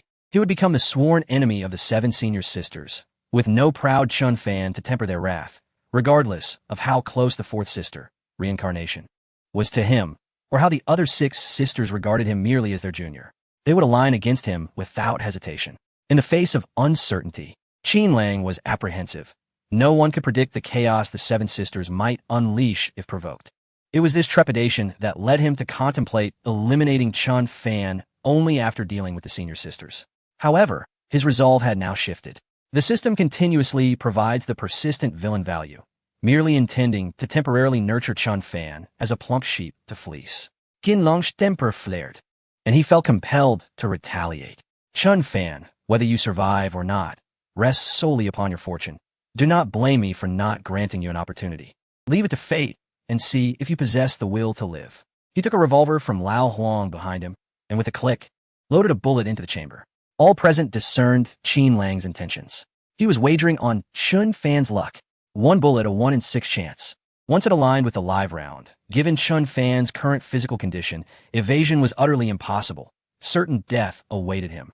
Just as the onlookers braced themselves for Qin Lang to pull the trigger, he produced several more bullets from his pocket and, with a series of clicks, loaded 4 into the revolver. Now the odds were 5 and 6. Little Yu gasped, unable to utter a word. Junzi and Lao Huang exchanged glances, both wearing embarrassed expressions. This was not a gamble on Chun Fan's resilience. It was blatantly cheating. Even Chun Fan, witnessing this, felt a surge of indignation. How dare he play such underhanded tricks? Why not simply load all 6 bullets at once? He never imagined he would find himself in such a dire predicament. Even more shocking was the realization that his childhood sweetheart, instead of rekindling their past romance, had positioned herself against him. Qin Lang raised the revolver, aiming it at Chun Fan's head, his finger resting on the trigger. The crowd held its breath, too afraid to exhale, their eyes fixed on Qin Lang's finger, awaiting the moment he would squeeze the trigger. The finger pressed down. Click! A blank round fired, failing to discharge a bullet. What the hell? This guy has extraordinary luck. Surviving against a 1 in 6 chance. Junzi and Lao Huang exclaimed in astonishment. She was equally taken aback by Chun Fan's fortune. Even Chun Fan himself felt a rush of elation, astonished that he had miraculously survived this encounter. Bang! Just as he reveled in his good fortune, a gunshot rang out.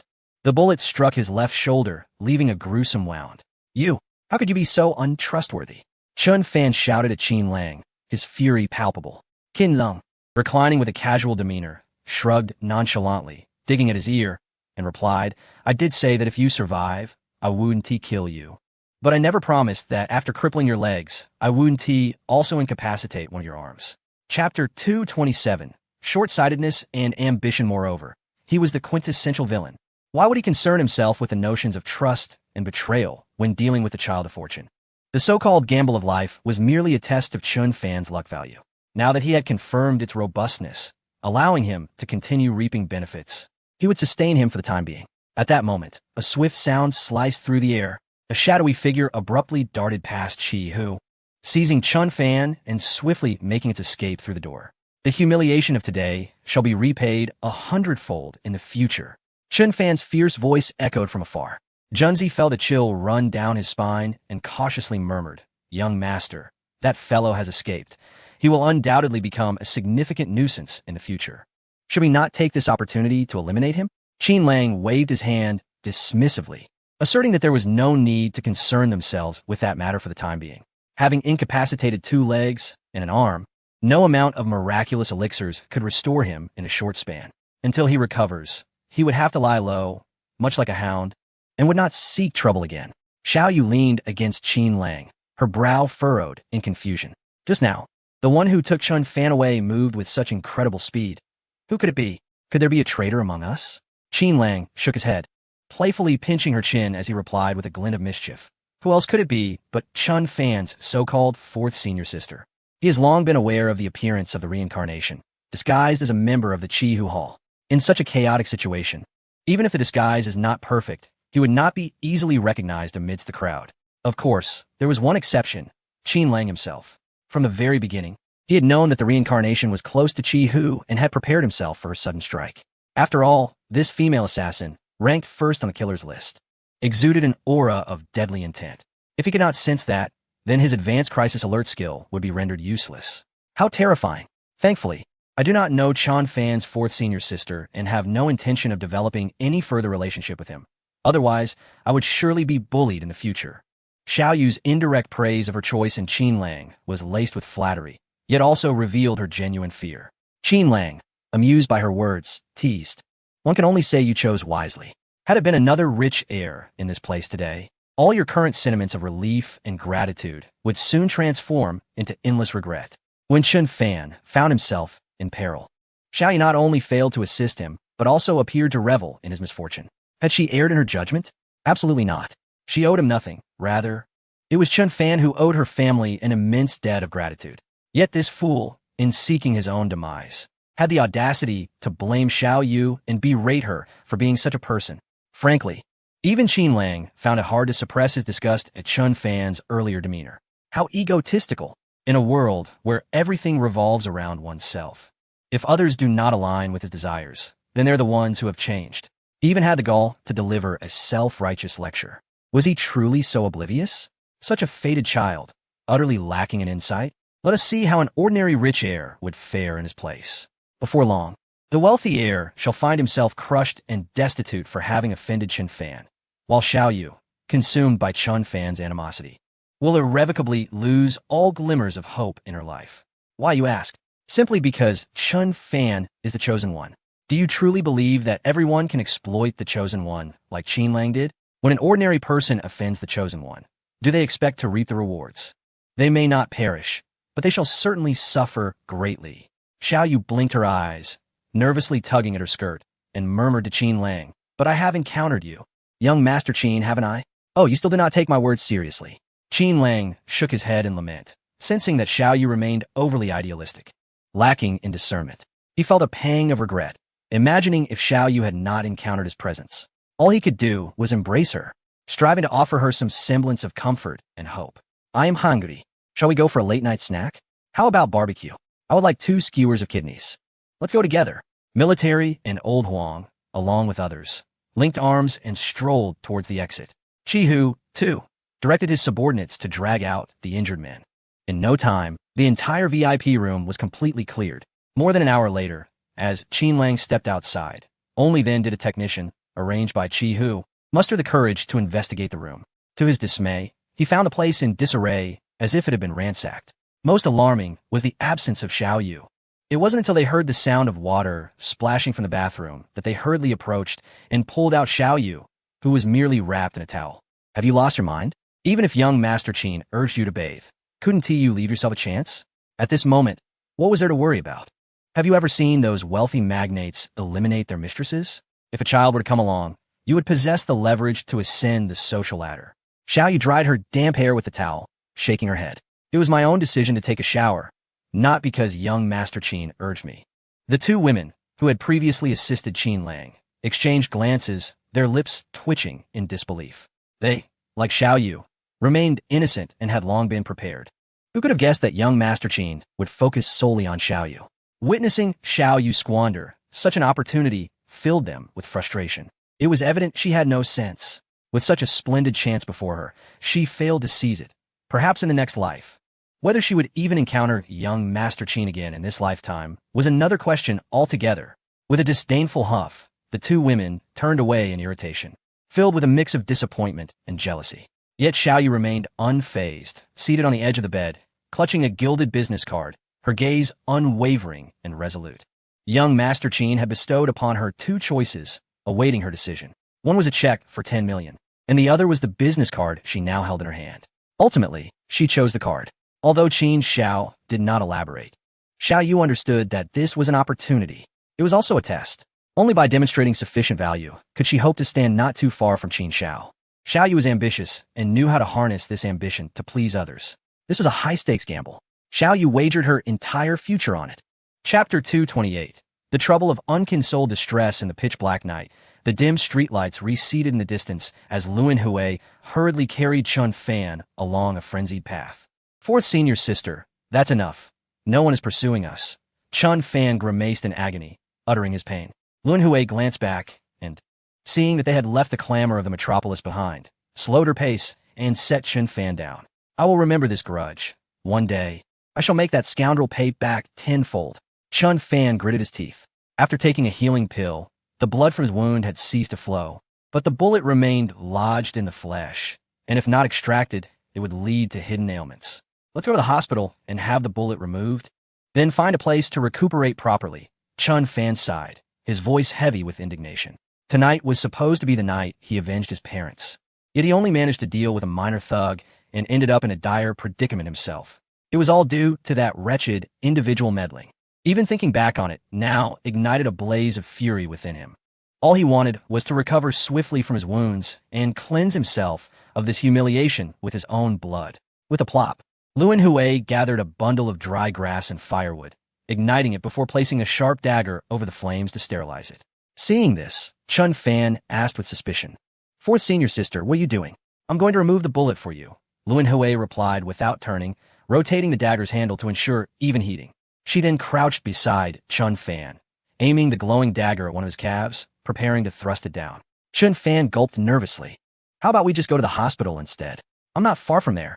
I can hold on, fourth senior sister. Don't worry."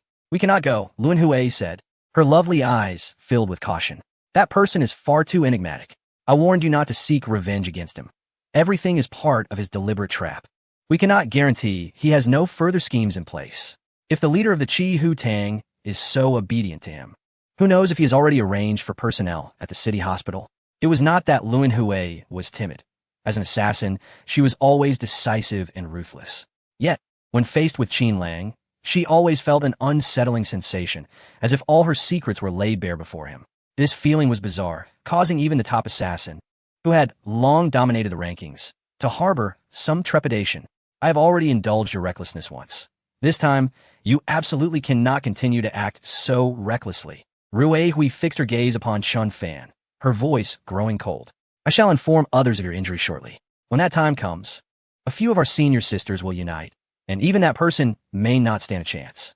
No one has ever bullied my junior brother and walked away unscathed." Fourth senior sister Chun Fan pressed her lips together, observing the enraged fourth senior sister, and it would be disingenuous to claim she was not moved. Recently abandoned by Xiao Yu, the care of fourth senior sister left her heart deeply touched. Yet, her sense of dignity forbade such a method of revenge. "Fourth senior sister, I can heed your other suggestions, but I absolutely cannot accept your proposal to have the other sisters aid me. It's not that I am incapable of facing that fellow. I was merely caught off guard. I was in the light, while he lurked in the shadows, which led to this outcome. The next time, everything shall be rewritten. To have the sisters join forces against Qin Lang? What I ist. If I were to do that, it would be tantamount to admitting to several sisters that I am no match for Qin Lang. It is utterly unacceptable." Seeing Chun Fan's unwavering resolve, Rui Hui could only let out a soft sigh. The dagger fell, piercing flesh, producing a piercing sound as Rui Hui swiftly extracted the bullet from the wound, then proceeded to remove another. As for the one in her shoulder, it had been shattered, leaving no remnant behind. After tearing the veil into 3 pieces to bind the wounds, Hui felt a sense of relief. Throughout this ordeal, Chun Fan remained silent. Her brows knitted tightly even as the searing dagger pierced her flesh. Even Hui, accustomed to life and death, felt a stir of emotions and a pang of sympathy upon witnessing this scene. Well then, where shall we go next? Back to the sect? Or should we seek refuge with the eldest sister? She seems to have gone to Tianyu City recently, which is not far from here. Hui inquired softly after a prolonged silence. Chun Fan lifted her gaze towards the distant lights and sighed. Let us head to Tianhai City next door to Tianyu.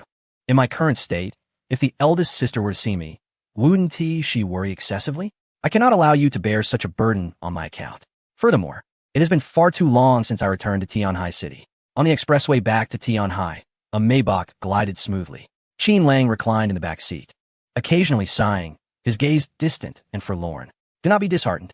Zhou Hao's departure was unavoidable. It was fate, Zhou Ziqing gently reassured as she patted his shoulder. Ziqing, I am so troubled my heart aches. Qin Lang leaned slightly, glancing at Zhou Ziqing. Seeing her not reject him, he nestled into her embrace, resting his head against her chest, questioning why. Why did it have to be this way for me? Perhaps it was to spare you from suffering a considerable financial loss. Zhou Hao's passing, in a way, also saved you a substantial sum, Zhou Ziqing said, her delicate hands pressing against his temples, attempting to massage away his troubles while searching for comforting words. Yet, as soon as the words left her lips, she felt a pang of regret. She felt that the excuse she had concocted was somewhat impolite, encroaching upon the memory of the late Zhou Hao. With a bittersweet sigh, she reflected on her circumstances. Ever since encountering Qin Lang, she sensed a profound transformation within herself. It was neither entirely good nor bad. Yet she could not shake the feeling that she had begun to harbor a sense of hope, relishing the sight of the man nestled in her embrace as he smiled. Perhaps it was indeed fate's design. Qin Lang awkwardly acknowledged her, aware that at this juncture, he ought to follow the thread of Zhou Ziqing's conversation. He could hardly confess that his sigh stemmed from the lack of a reward for his villainous endeavors after becoming involved with Xiaoyu. Such matters could not be alleviated through Zhou Ziqing. Only with Junzi could he lay bare his feelings and find solace. Their dialogue unfolded as follows. Why does it feel so disheartening? After getting together with Xiaoyu, I no longer experience that sense of accomplishment. Is it because she is a maiden? Indeed, if given the chance to choose again, would it be different? Yes. Thus, Qin Lang found a measure of relief. Chapter 229. Xiao Jiu'er, useless at everything, yet the master of mockery? Ding-ling-a-ling. A phone rang from the back seat, startling Qin Lang from his self-reassurance. Zhou Ziqing retrieved her phone from her pocket, glanced at the screen, and without a second thought, ended the call. Qin Lang looked up, brushing back his hair in a somewhat exaggerated manner. Noticing Zhou Ziqing's curiosity, he inquired with a hint of skepticism. Who called? Why didn't you answer? It was Xiao Jiu'er. Zhou Ziqing replied, a note of annoyance in her tone as she silenced her phone. Qin Lang was taken aback. How could it be Jiu'er? Zhou Ziqing bit her lip, contemplating for a moment before continuing to massage Qin Lang's temples. Actually, before you returned to Tianhai City, I encountered some trouble. A familiar face wanted to pursue me, but I turned him down. He refused to accept my rejection and continued to pester me, which eventually angered me. His words grew harsh, and he sought to create trouble for me, enlisting a few unsavory characters to intimidate me. Please don't be upset. Seeing Qin Lang's brow furrowed, Zhou Ziqing chuckled as she gently smoothed his furrowed brow. Her heart warmed as she continued. Nothing serious happened, and I was unaware of the potential consequences at the time. Otherwise, I would have certainly sought your assistance. Later, when those men confronted me, before they could even lay a hand on me, another group appeared and thoroughly thrashed them, leaving them battered and bruised. I could hardly recognize them. Qin Lang began to piece together the situation. Those men had been summoned by Xiao Jiu'er. Zhou Ziqing nodded, adding, to be precise, she brought them along. She was there as well and later invited me to a CAF. I intended to thank her, but she insisted it was unnecessary, claiming that since I am your woman, I should not be subjected to bullying by other men, as that would be an affront to you. Gazing into Qin Lang's eyes, Zhou Ziqing's cheeks flushed a rare shade of crimson. Subsequently, in order to avoid a recurrence of such an incident, she exchanged contact information with me, stating that should any issues arise, there would be no need to seek you out again. She could be approached directly. Qin Lang gently grasped Zhou Ziking's hand, softly assuring her that, in times of trouble, there was no need to trouble Jiu'er. She could come to him directly, although he may be cast as the arch-villain. It hardly seemed necessary for him to be so meticulous in every regard. Even when his beloved encountered difficulties, such a grand opportunity. No, that is not right. It was an infuriating situation, could not simply be dismissed as if nothing had transpired. It was unlikely that such occurrences would persist. As Jiao'er had spread the word in the underworld, her network was extensive. Otherwise, she wouldn't have been privy to the news before I was last time. Zhou Ziqing offered a bitter smile, filled with a sense of wistfulness. Who could have anticipated that the first person to rescue her would be the man for whom she harbored special feelings, only to find him turned into her rival? Was this not a peculiar interpretation of the adage that one's enemy is a friend? Qin Lang detected a hint of strangeness in her words. If that were the case, shouldn't your relationship with Jiao'er have improved? Could it be said you had become friends? Why then, upon receiving her call, did you hang up without a second thought? Zhou Ziqing fell silent, realizing she had spoken too much. Perhaps you are unaware of how transparently her lies are woven. A few instances could be managed, but over time, the ears would grow weary of such fabrications. Buzz buzz. Her phone vibrated within her pocket. Qin Lang, intrigued, would answer the call. Put on speaker, so I may listen too. To be honest, I have yet to witness Jiao'er in the act of deceit. Before me, she is always so earnest, exhibiting an integrity that seems far removed from that of an underworld queen. Who is Jiao'er? A stubborn soul, unyielding as a duck. She will not shed tears until faced with a coffin, nor relent until she sees the yellow river. Her lips are as steadfast as a fortress. To elicit a word of concession from her is akin to shattering her bones. One might not hear a whisper of surrender. Indeed, Zhou Ziqing's description piqued Qin Lang's curiosity further, igniting his anticipation. After a moment's hesitation, Zhou Ziqing remarked, "Isn't this rather inappropriate? After all, it pertains to personal privacy. If you insist, I find myself even less inclined to take the call." "Very well," Qin Lang replied, pursing his lips and heaving a sigh. His eyes sparkled momentarily, only to dim once more as he lamented, "You are correct. It truly would not be right to derive my joy from your suffering. That would be unethical." Zhou Ziqing found the situation absurd. Observing Qin Lang's expression of despondency and regret, she felt as though she had erred in some manner. The more he appeared that way, the heavier her heart felt. She could hardly withstand the weight of Qin Lang's gaze. After much deliberation, she reluctantly retrieved her phone. Qin Lang shook his head, insisting, "No, let us not. That wouldn't be appropriate." Internally, he awaited the outcome, yet outwardly, he maintained his refusal. What a predicament this was. This moment unfolds as a strategic retreat. With a click, Zhou Ziqing pressed the answer button. Half an hour prior, the partition in the front had risen, completely isolating the front and rear seats, creating an echoing sound within the confined space that was particularly pronounced. "Zhou Ziqing, have you lost your mind? Hanging up on me repeatedly. Are you addicted to disconnecting our calls?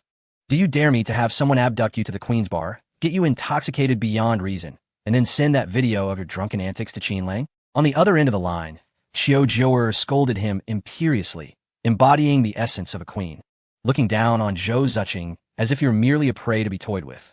Under normal circumstances, even the most patient individual would be provoked by such taunts. But Zhou Ziqing remained unfazed, treating it as an ordinary occurrence. He replied nonchalantly, "I see. Is there something you need? Can I seek you out if there's nothing pressing?" In the cramped rear seat, Jiao'er's voice echoed sharply, drawing attention. "Where are you? Why does it seem like I can hear echoes just from our conversation?" She dismissed her own inquiry, expressing no interest in the answer. "By the way, have you sent any messages to Qin Lang recently? Did he respond?" Zhou Ziqing glanced down at Qin Lang, who lay in his embrace, and affirmed, "Yes." Jiao'er continued the conversation with a casual air. "How long does it typically take for him to reply?"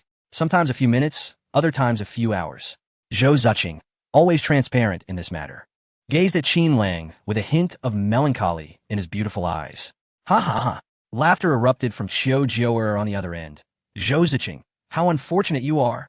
He replies to me instantly, yet takes ages to respond to you." Zhou Ziqing's gaze towards Qin Lang deepened with sorrow. What could Qin Lang possibly say?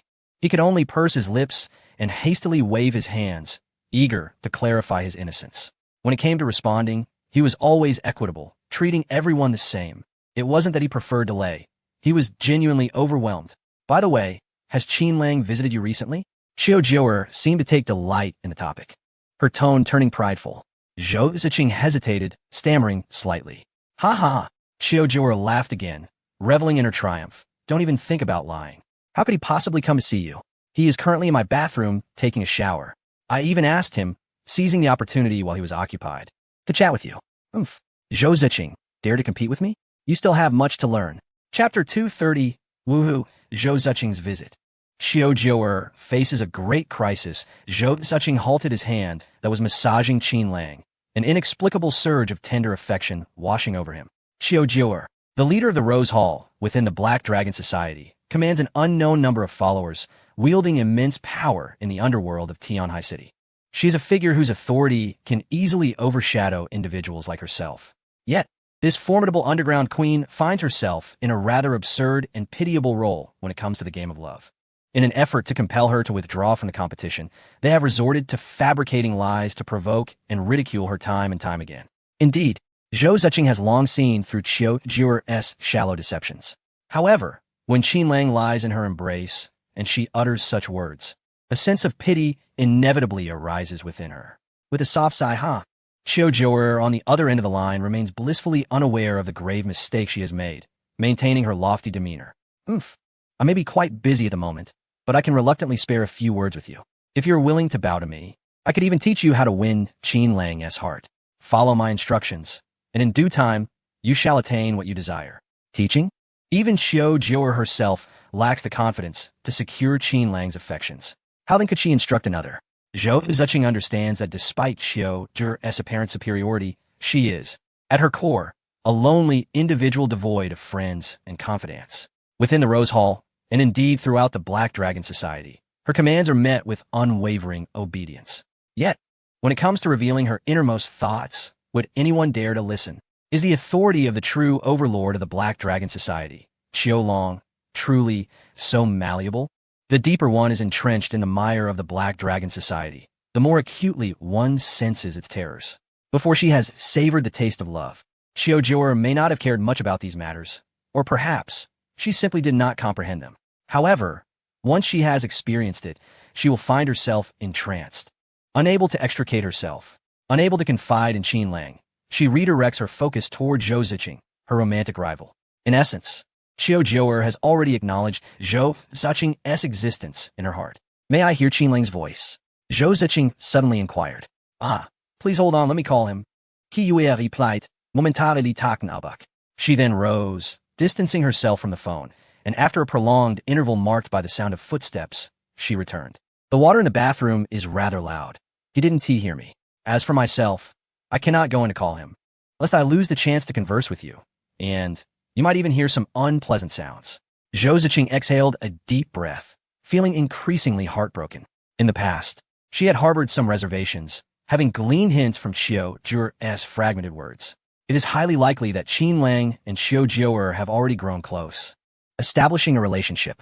However, it now appears that such speculation may merely be the unfounded imagination of Xiao Jiu'er. Even Qin Lang, who lay in Zhou Ziqing's embrace, did not anticipate that this unexpected turn of events would inadvertently unravel a knot within Zhou Ziqing's heart. The phone call lingered for an extended duration, perhaps out of curiosity regarding Xiao Jiu'er's subsequent actions, or perhaps stemming from a sense of empathy. This time, she astonishingly engaged in an extended conversation with Xiao Jiu'er. Only when Zhou Ziqing hesitated, indicating a desire to end the call, did Xiao Jiu'er respond with a hint of discomfort, saying, "All right then. Qin Lang has gone out to buy something and will be back soon, so I don't have time to chat now. We'll speak next time, okay? Don't hang up on me again, or else next time, you'll be in for it, humph." With that, Xiao Jiu'er decisively ended the call, preserving the last vestige of dignity as the underground queen. Now you understand the meaning of my words, don't you? Zhou Ziqing mused, lowering her head as she gently brushed aside the strands of hair from Qin Lang's forehead. A bittersweet smile graced her lips, as she found herself grappling with an inexplicable transformation in her perception of Xiao Jiu'er, evolving from disdain to a reluctant acknowledgement. Unbeknownst to her, a peculiar thought began to take root. Perhaps, at times, two women together might not necessarily spark conflict, but could instead offer each other solace. Qin Lang stretched his neck, straightened his posture, and pressed the red button on the partition. A gap appeared in the center, and he reminded Junzi, "Let us head to the Queen Bar first." Understood. We've already exited the Tianyu Expressway and will soon reach the urban area of Tianhai City. At this hour, the city center isn't congested, so we should arrive in less than half an hour, Junzi replied without glancing back. Leaning against the back seat, Qin Lang inhaled deeply, a tinge of bitterness flickering in his eyes. While some might find Xiao Zhi's demeanor rather comical and awkward, akin to a jester eliciting laughter, in his heart, the sentiment was entirely different. Why don't you just drop me off in the city? I can return on my own, Zhou Ziqing suggested, not obstructing Qin Lang's visit to the Queen Bar, feeling that having accompanied him throughout the day was already in excess of possession. Allowing Qin Lang to proceed to Xiao Zhi's presence could be seen as a form of atonement. King Long grasped Zhou Shaking's hand, pausing for a moment before gently proposing, "Why don't you join me?" He offered a bittersweet smile, teasingly questioning, "Aren't you afraid that if I go, Xiao Zhi might concoct some tale and then call you again, forcing me to speak with you over the phone?" Though this notion seemed absurd, Zhou Ziqing could not dismiss it entirely, recognizing the possibility that Xiao Zhi might indeed resort to such antics. After a moment of contemplation, Zhou Ziqing ultimately found herself persuaded.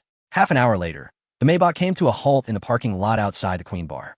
Zhou Ziqing took the lead, entering the establishment and ascending the elevator to the private room on the upper floor, which served as Xiao Zhi's usual resting area. Earlier, during their phone conversation, Xiao Zhi had inadvertently revealed her location. It was quite effortless. Upon encountering Zhou Ziqing, the people of the Rose Hall offered no resistance, fully aware that she was an acquaintance of the young lady. Little did they know the extent of the deception their own mistress had just spun. "Knock, knock."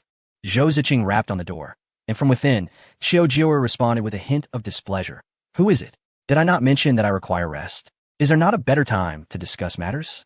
"It's me," Zhou Ziqing replied with an air of calmness, utterly unperturbed. Thud, thud, thud. The sound of slippers colliding with the edge of the bed echoed from inside. After a brief moment of unsteady movement, Xiao Zhi hurriedly approached, cracking the door open just wide enough to reveal half her head. Her exquisite visage was adorned with disheveled strands of hair, betraying a sense of awkwardness and anxiety. With a delicate hand, she swept her hair back, casting a wary glance over her shoulder before turning back to Zhou Ziqing, speaking in a hushed and embarrassed tone. "What brings you here at such an hour? Do you not have a better sense of timing? Did I not inform you that Qin Lang has already returned after his errands? We're trying to rest, so please do not disturb us. Perhaps next time, I can share some insights with you." Chapter 231. Xiao Zhi's Unexpected Reality Check. Young Master, Professor Zhou has already gone up. Why are you still delaying? Junzi, seated in the Maybach, observed as the young master, who had excused himself to the restroom, did not make haste to the Queen's Bar. Instead, he leisurely returned to the vehicle, retrieved a cigarette, and began to smoke. With a newfound zeal for learning, he inquired eagerly, not in a rush. Qin Lang remained composed, showing no signs of urgency. He leisurely opened the cigarette box and nudged it towards Junzi, nodding, "Care for one?" Junzi naturally accepted a cigarette, placing it between his lips as Qin Lang offered him a flame. After taking a puff and exhaling a cloud of smoke, he sheepishly asked, "Could you possibly elaborate on the situation? I find myself somewhat dense, and without your guidance, I fear I might remain oblivious for quite some time." Junzi had keenly observed the tensions between Zhou Ziqing and Xiao Zhi, comprehending the nuances far better than Qin Lang himself. Not long ago, during the young master's hospitalization, Zhou Ziqing and Xiao Zhi had presented a facade of camaraderie in his presence, devoid of any visible conflict. But was it truly so? No, quite the contrary. Once they exited the confines of the hospital room and were no longer under the young master's watchful gaze, the glances exchanged between the two women were electric, rife with unspoken animosity. Junzi had always suspected that had it not been for Professor Zhou's amiable disposition, a mere exchange of words could have ignited a fierce argument between the two. He could hardly believe that the young master, with his profound intellect, was oblivious to the underlying tensions. Where there is abnormality, there lies a mystery. There must be something amiss. The underlying intricacies here are precisely what Junzi has always lacked. He harbors an earnest desire to absorb knowledge in this domain, particularly regarding the direct lineage of the young master. He yearns to grasp even a fraction of its essence. Manager Zhang and the female host are not formidable adversaries to him. They are merely pawns in a game of upheaval and reconstruction. Qin Lang gazes at the neon lights of the Queen's Bar, his eyes distant, uttering a succinct yet profoundly meaningful idiom. He is acutely aware that the relationship between Zhou Ziqing and Xiao Zhi, while seemingly amicable, conceals a vast chasm that cannot be bridged in an instant. The so-called friendship is predominantly virtual, confined to digital interactions and phone calls. When it comes to real life, it remains a contest of wills. A breakthrough is necessary. Tonight, Xiaojio's phone call presents an excellent opportunity, a chance for her to confront Zhou Ziqing and sever ties irrevocably. Both parties are cognizant of each other's struggles and possess their own steadfast principles. To reshape their relationship, the key lies in dismantling the existing ambiguous ties, allowing for a genuine reconstruction. Do you understand?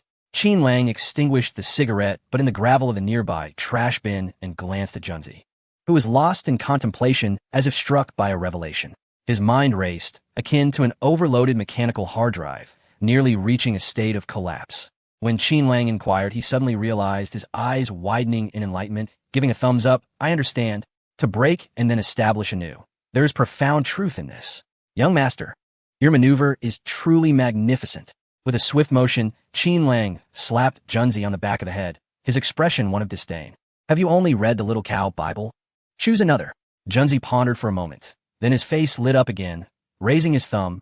Young master, you truly possess the ability to discern both the literary and the martial. With time running short, Qin Lang shot a glare at Junzi, glanced at his watch, and made his way towards the Queen's bar. In the private lounge, after enduring Xiaojio's scorn and mockery, Zhou Ziqing, who initially felt unperturbed, suddenly found her anger ignited by Xiaojio's relentless assault. Or rather, it was her wrath that had been provoked. She pushed against the door, demanding, "Let me in. Didn't you say Qin Lang was inside? Who do you think you are? You can't just waltz in." Xiaojio pressed against the door, snorting disdainfully, casting a sideways glance at Zhou Ziqing. "I've already told you, Qin Lang is with me and hasn't he responded for so long. Don't you realize what he is thinking? If he truly cared for you, wouldn't he rush out to defend you right now? Stop deluding yourself. With your limited skills, you're far too inexperienced to confront me. The truth is irrelevant now. What matters is that I cannot lose in terms of momentum. Who exactly is Xiaojio? The Rose Hall Master of the Black Dragon Society stands above all, with no one in Tianhai City daring to defy her will. Even her biological father, Xiao Long, cannot command her to do anything. Zhou Ziqing wishes to enter the house. She resolutely refuses. What a pretense, always maintaining an indifferent demeanor as if she were untouched by the affairs at hand. It seems she is utterly unconcerned with Qin Lang's affections. Yet, if that were truly the case, why did she rush over the moment she heard his call? Is it not merely discomfort and jealousy that fuel her actions? She is determined to uphold this facade. Anger. If she has the capability, let her remain angry. Her own resentment towards Zhou Ziqing, a newcomer, was no less than the fury Zhou currently harbors. Dare she deny me entry? Fearing that Qin Lang is not even inside, Zhou Ziqing mused, questioning if Qin Lang were indeed within. Would her character compel her to block the door? Surely, she would rather be standing before me, flaunting her connection with him. Nonsense. Xiaojio, though feeling a twinge of guilt, did not yield in the confrontation, retorting with a loud declaration. Just then, the elevator chimed, its doors opening to reveal a familiar figure. It was none other than Qin Lang, who had hurried over upon hearing the system notification. What was the matter with you? Xiaojio, upon seeing Qin Lang, did not exhibit panic. Instead, she calmly opened the door, approached him, and intertwined her arm with his, resting her head on his shoulder while casting a deliberately loud gaze at Zhou Ziqing. Didn't I tell you? There's no need to leave through the back door. Now look, you've been cornered at the entrance and exposed. Haven't you? But it matters not. I've already informed Zhou Ziqing about your visit. She discreetly pinched Qin Lang's lower back, signaling him to play along with her act. Yet, Zhou Ziqing, observing her performance, showed no surprise, even suppressing a smile. What is happening? Xiaojio sensed something amiss and scrutinized Zhou Ziqing with a curious gaze. Zhou Ziqing, unabashed, stated plainly, in truth, I had been with Qin Lang prior to arriving here, and we traveled in the same vehicle. Xiaojio was rendered speechless. She looked up at Qin Lang, whose awkward smile left her mind in a daze, buzzing with shock. A slap in the face, a rapid-fire embarrassment. Shame surged within her, making her wish to bury her head in the pristine marble tiles beneath her. She could not bear to face Zhou Ziqing again. Chapter 232, Breaking One by One. All right. Zhou Ziqing, you've been waiting for me here, haven't you? You've come to see me humiliated, haven't you? Fine, you are quite clever. Xiaojio glared at Zhou Ziqing with gritted teeth, her beautiful eyes ablaze with fury. Oomph. With a fierce glare, she turned and stormed away. Qin Lang hastily grasped her arm, a wry smile adorning his face as he implored, Jur, what are you trying to do? There's a misunderstanding here. Please don't be angry. Allow me to explain. Explain? What further explanation is necessary? Xiao Jiu'er glared at Qin Lang, feeling a surge of absurdity. What more could possibly require elucidation? She had boasted and lied, flaunting to Zhou Ziqing just how formidable she was at ensnaring a man's heart. Ironically, as she uttered those words, Qin Lang stood right beside Zhou Ziqing. Let go of me. Do you not think I have suffered enough humiliation? I feel like a clown, toyed with by both of you. Xiao Jiu'er wrenched free from Qin Lang's grasp and stormed toward the bedroom, slamming the door with a resounding bang. Qin Lang stared at Zhou Ziqing, utterly bewildered. You should go and explain to her. I don't understand why, but from the moment we met, we have been at odds, perpetually at each other's throats. I'm terribly sorry. I couldn't hold back, Zhou Ziqing replied, her heart heavy with helplessness. She had initially come here merely to make an appearance and then leave, never intending for the situation to escalate to such a degree. However, upon encountering Xiao Jiu'er, with her imposing demeanor and attitude, Zhou Ziqing couldn't help but position herself in opposition. Descending the stairs, Zhou Ziqing left, leaving Qin Lang standing outside the bedroom door. After the elevator had descended, he knocked softly. Jiu'er, it's me. Please open the door. Turning the doorknob, he discovered it had been locked from within, utterly inaccessible. He could only resort to a gentle approach. Zhou Ziqing was no longer outside. What does it matter to me whether she is outside or not? Am I, Xiao Jiu'er, afraid of Zhou Ziqing? Qin Lang, I truly never imagined you to be this sort of person. Do you think my skin is made of iron? You were right next to Zhou Ziqing, yet you didn't utter a single word of warning to me, simply watching as I made a fool of myself in front of her. Is it not enough to humiliate me over the phone? But you must also come here with her to torment me? Xiao Jiu'er's voice rose, charged with agitation and fervor. It was not merely a matter of humiliation. It was a profound psychological blow. Why did she frequently converse with Zhou Ziqing, even if she were reluctant to admit it?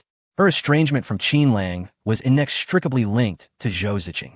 She often inquired about the situation on Zhou Ziqing's end and felt a modicum of balance upon learning that Qin Lang had not sought out Zhou Ziqing.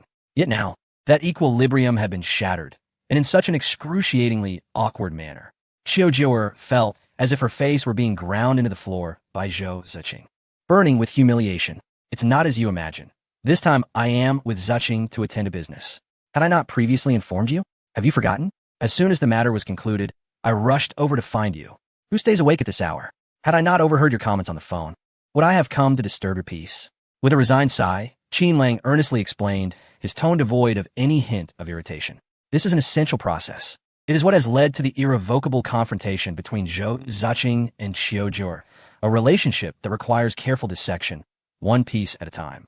For him to mend gradually. During his discourse, faint footsteps echoed from the bedroom, stealthy and cautious. For an ordinary person, such sounds would go unnoticed. But who is Qin Lang? With a physique nearing 400, his senses are astute, far beyond the realm of the ordinary, allowing him to hear with remarkable clarity. What a cacophony! Why speak so much outside? Are they not afraid of being overheard? I am, after all, the master of the Rose Hall. What kind of situation is this? Were it not for my reluctance to lock the door, I might have considered throwing you out. Xiao Jiu'er's voice brimmed with indignation and resentment. Simultaneously, there was an unspoken implication. The door was unlocked. Creak! Qin Lang turned the doorknob and stepped inside, finding Xiao Jiu'er seated on the edge of the bed, her back to him, arms crossed. Adorned in a purple silk nightgown, her graceful figure was accentuated exquisitely. The slightly translucent fabric enveloped her perfect form, lending an ethereal beauty that imbued her presence with a unique charm. Jiu'er, Qin Lang approached and embraced her tenderly. Xiao Jiu'er struggled, emitting a weak protest from her nostrils. Don't touch me. Aren't you supposed to bring Zhou Ziqing along for everything? She has just left an ISNT far away. Go find her, humph. Her words dripped with reluctance, even disdain. Yet her struggle was fleeting, once in Qin Lang's arms. She ceased to resist, allowing him to hold her.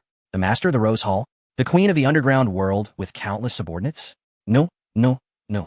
After facing Zhou Ziqing directly, Xiao Jiu'er was merely a heartbroken soul in the throes of a romantic game, desperately in need of solace. She felt utterly humiliated this evening. There was no way to salvage her dignity.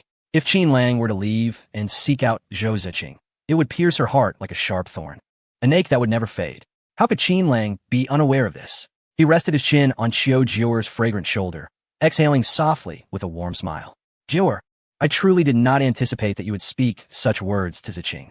A shiver ran through Xiao Jiu'er. prompting her to bump the back of her head against Qin Lang's chin. Don't say that. Forget it. Let it all be forgotten. Do you think I haven't embarrassed myself enough tonight?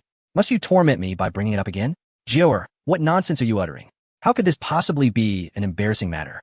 Hearing you say those things brings me joy. I genuinely never imagined that with your status and standing. You would constantly think of me, even worrying about my interactions with Zuching and subtly probing for information. Qin Lang let out a sigh and gently pressed a kiss on Jior's cheek. Jior, I am truly sorry. 1,000 mistakes, all of them are mine. Had I known it would come to this, what business would there be to discuss? No matter how much wealth one acquires, if it brings you displeasure, what significance does it hold? Such sweet words you speak. Do you think I would believe a word of it? You seem to underestimate me, Jior. Thinking I could be easily swayed, Jior retorted coldly. She nestled in Qin Lang's embrace, relaxing further, her hands instinctively grasping his palms that rested against her abdomen, giving them a gentle squeeze as if to signal him to continue. If you can speak, then speak more. Chapter 233, The Outbreak of Cold Disease. Sweet words, sugar-coated projectiles. Such tactics are too superficial, lacking in sophistication. For a villain like Qin Lang, such methods have always been beneath him. Yet, at this moment Xiaojie, with her hard exterior and soft heart, was susceptible to such flattery. What else could she do? To resist this would be to invite unnecessary trouble. Akin to the folly of pulling down one's trousers to pass gas, utterly pointless. It was better to indulge in this exchange. While Qin Lang disdained the use of sugary tactics, it did not imply he was incapable of eloquence. Moreover, in this world, where the entertainment industry was in decline and underdeveloped, there were not the abundant sweet nothings as in his past life.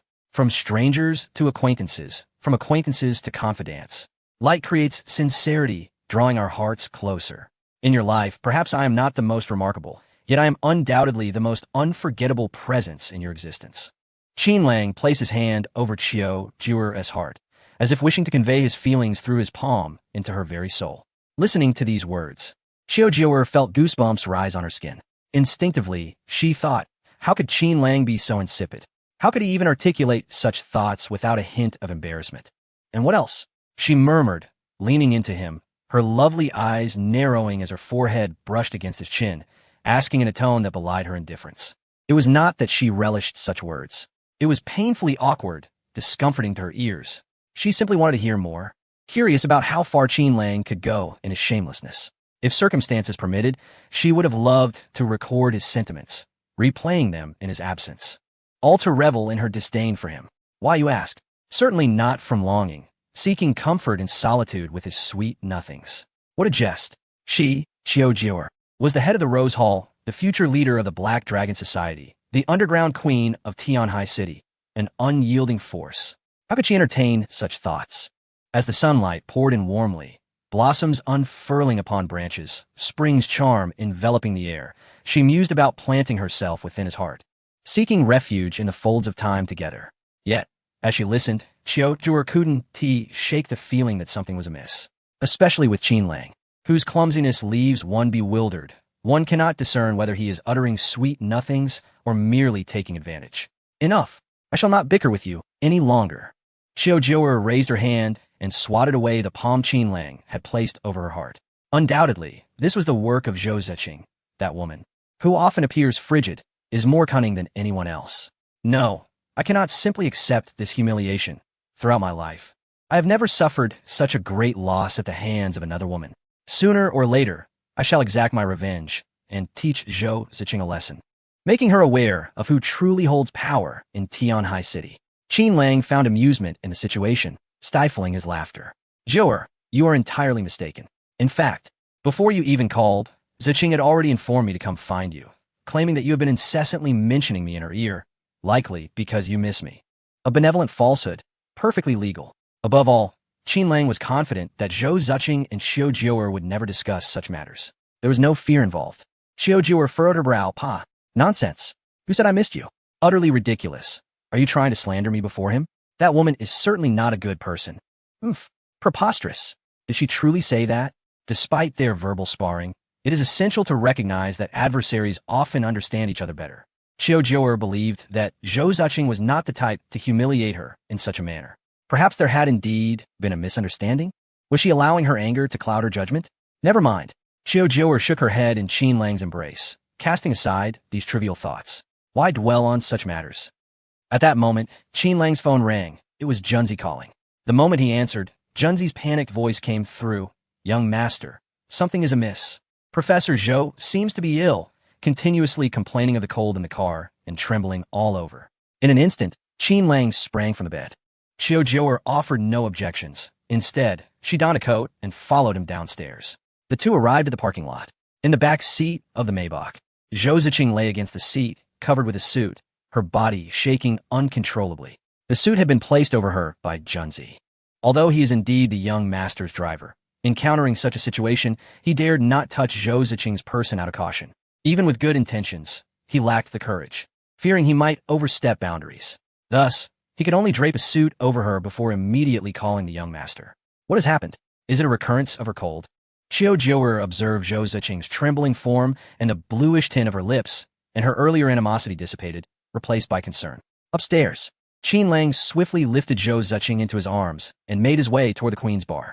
Xiao Jiuer led the way, assisting by opening doors and pressing the elevator button, even meticulously pulling the hem of Zhou Ziqing's skirt from the elevator's door gap. They made their way back to the bedroom, where Qin Lang had placed Zhou Ziqing on his bed, showing no signs of discomfort. Instead, he thoughtfully retrieved a thick quilt to cover her, hoping to provide warmth. Cold, so cold. Zhou Ziqing trembled all over, her teeth chattering, her complexion pale, with delicate ice crystals forming on her long eyelashes. Qin Lang took out a box of silver needles from his system space, deftly manipulating each slender needle to pierce Zhou Ziqing's acupoints, gently twisting them to help dispel the lingering chill within her body. Yet after several minutes, despite a slight return of color to her face, the onslaught of cold still prevailed. Cold, so cold. Qin Lang, am I going to die? Zhou Ziqing stammered, pausing between words, clenching her teeth to articulate her thoughts. If you can't hear me, please, can you not look at me like that? She forced a painful smile, her heart heavy. Before I die, I don't want to appear so wretched in front of you. Not at all. I want to let anything happen to you. Qin Lang gritted his teeth, beads of sweat forming on his forehead. Nearby, Xiao Jiuer clasped her hands together, her fingertips turning white from tension. Biting her lip anxiously, she said, I heard that the Zhou family is trying to summon that little divine doctor, Chun Pingyan, to save Zhou Ziqing. They say he possesses a pure yang body that can cure her cold ailment. What she heard was merely a report she obtained while gathering information about her rival. Chun Pingyan claimed he could heal her. Perhaps he really did possess miraculous abilities? A desperate measure in dire times. Unbeknownst to her, Chun Pingyan had long been obliterated by fate. Chapter 234. Zhou Ziqing would never compromise. No, please no. Zhou Ziqing shook her head, trembling with resistance. Others might be unaware, but she certainly knew what Chun Pingyan's supposed treatment entailed. It was utterly shameless. Even if she were to die now, she would refuse to accept his treatment. Yet, a part of her felt reluctant. She gazed at Qin Lang, biting her purplish lips, fighting to suppress her shivers as she grasped his hand. Her exquisite face was etched with pain and guilt. I'm sorry. I know my body feels icy now, but please, don't let go of my hand, all right? Just let me hold on to you like this. As the frigid energy within her surged, more powerful than ever before, Zhou Ziqing sensed the gravity of her predicament. It felt as though she had fallen into an abyss of ice.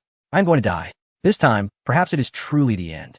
In her final moments, thoughts of her family, or her timid father and the multitude of relatives from the Zhou family, were far from her mind. This moment right here felt perfect. She remained by Qin Lang's side, able to hold his hand. Is this how it is? Is it really that time? Why bother with such trivial matters? Isn't survival enough? Xiao Jiuer exclaimed with indignation. She dismissed Zhou Ziqing's unreasonable demands and addressed Qin Lang directly, saying, I am unaware of those trifles. All I know is that she is so frozen that she is muddled, her mind vacillating between letting you go and clutching your hand tightly, unwilling to release it. I will arrange for someone to find Qin Pingyan. What obstacles can't be overcome? As long as we survive, isn't that what truly matters? Seeing the resistance in Zhou Ziqing's eyes, Xiao Jiuer turned to Qin Lang. Is what Qin Pingyan said true? Is there really a pure yang body that can heal her if she stays close? Qin Lang held Zhou Ziqing's cold hand in both of his, gritting his teeth. While it might be deemed shameless, there indeed existed a kernel of truth in it. Moreover, Zhou Ziqing's ailment stemmed from her constitution, once harmonized with a pure yang body. The cold could be suppressed. Then it must be done. Xiao Jiuer rose to arrange for someone to seek out Qin Pingyan. Yet before she could stand, Zhou Ziqing's other hand grasped her. A shiver coursed through Xiao Jiuer, as if ensnared by an icy grip. Turning to the figure nestled beneath thick blankets, she bit back her frustration. Do you truly wish for death? Zhou Ziqing's breath quickened, shaking her head, her complexion as pale as parchment. If the only way to recover is by following Chun Pingan's method, I would rather perish. She had never envisioned a day when she might be reborn through such means, manipulated by someone with ulterior motives. Her disdain for Chun Pingan was palpable. She wished to utter no more than necessary, let alone entertain such a repugnant treatment. Looking at Xiao Jiu'er, Zhou Ziqing pleaded, I understand your intentions are good, but if you were in my position, would you choose to live by such means? Though her body trembled, her gaze bore an unwavering resolve as she locked eyes with Xiao Jiu'er, conveying her steadfastness. Regardless of whether Chun Pingan could indeed heal her, she had already made her choice. She would never resort to a mere existence devoid of dignity. She had never encountered anyone as brazen as Chun Pingan, who dared to propose such a treatment. Zhou Ziqing would never acquiesce to such a notion. Qin Lang ground his teeth, visibly conflicted. What do you mean actually? Xiao Jiu'er urged. Speak quickly. Is there another way? Although moments ago they had been at odds, the sight of Zhou Ziqing in such a vulnerable and pitiable state had overshadowed their previous discord. Any grievances could wait until she recovered to be addressed.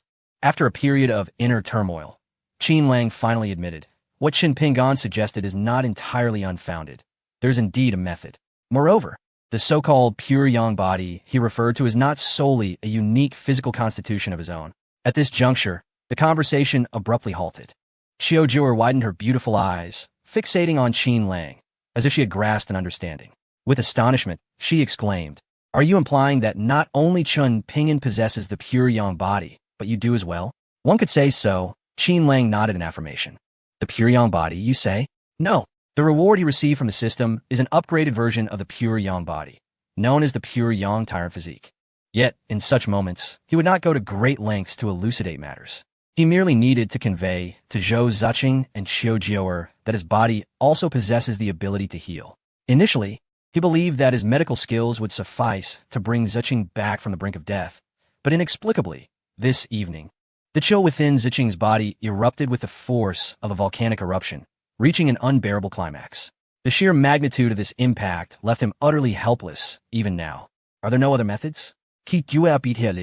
You saw earlier that Zhou Ziqing is quite resistant to this method of treatment.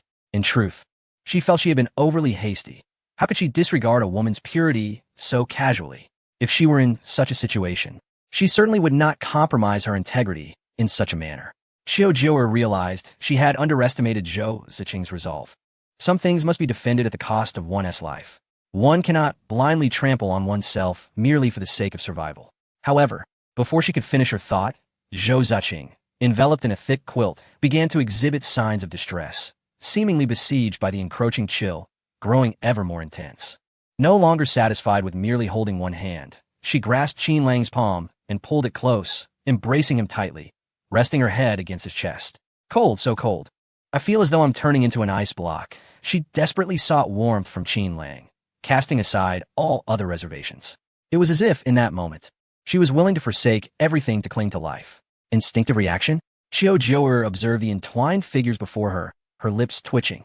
Had it not been for the flush that appeared on Zhou Ziqing's pale cheeks, she might have been genuinely deceived. Chapter 235. Zhou Ziqing, I want to live. This seems somewhat amiss. Xiao Jiu'er stared at Zhou Ziqing, who trembled as if plunged into an ice cellar, her expressions shifting from initial sympathy to widened, incredulous eyes. Could this truly be the same Professor Zhou, who appeared indifferent to all matters, so detached from life? How could the hand caressing Qin Lang's body be perceived in any other light than an overt suggestion? I do not wish to die. I want to live. As long as I can survive, I am willing to pay any price, Zhou Ziqing murmured, her head resting against his heart, struggling to voice her thoughts. Jiu'er was left speechless. Was it not agreed that she would rather die than survive through such means? How did everything change so suddenly? Has Chun Pingan been informed? Has anyone inquired about Chun Pingan's feelings? Ding. Congratulations to the host for securing the favor of the fated woman, Zhou Ziqing.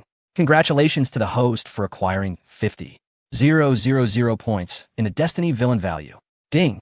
Congratulations to the host for acquiring 1,000 points in the Destiny Villain value. Ding. Congratulations to the host for acquiring 1 10,000 points in the Destiny villain value. Ding! Congratulations to the host for acquiring 10,002 points in the Destiny villain value. Ding! Congratulations to the host for acquiring 10,003 points in the Destiny villain value. The following day, the radiant sunlight cascaded over the soft bedding. Qin Lang gently caressed the exquisite face nestled in his arms. His expression filled with embarrassment and bitterness. Ziqing, I truly apologize. I feel utterly useless. I never imagined that after mocking others day in and day out, I would one day find myself the subject of ridicule, resorting to such despicable tactics. Zhou Ziqing's cheeks flushed crimson as she vigorously shook her head. It's not your fault. The incident was unexpected. I consented to it willingly. Such matters are beyond resistance. Who could have foreseen that my ailment would flare up at this very moment, exacerbating my symptoms? I wish to survive. Sighing, Qin Lang's face was etched with melancholy as he drifted into contemplation. Zhou Ziqing lifted her gaze, a peculiar light flickering in her beautiful eyes. Seeing Qin Lang's self-reproachful demeanor, her heart ached as well. Zhu Ziqing embraced Qin Lang, slightly shifting to rest against his right arm, and gently brushed her lips against his cheek, akin to a dragonfly skimming the surface of water. In truth, I willingly engaged in this. Because it was you, I yearned to live. Had it been anyone else, I would have preferred to perish in the cold last night. There is no need for you to feel guilty. It was entirely my choice. In fact, I hope to use this opportunity to deepen our relationship. As long as my body remains unharmed, I am indifferent to the rest. Qin Lang tenderly caressed her smooth cheek, speaking softly. Well, you know, some things are best expressed through the usually cold Zhou Ziqing's lips.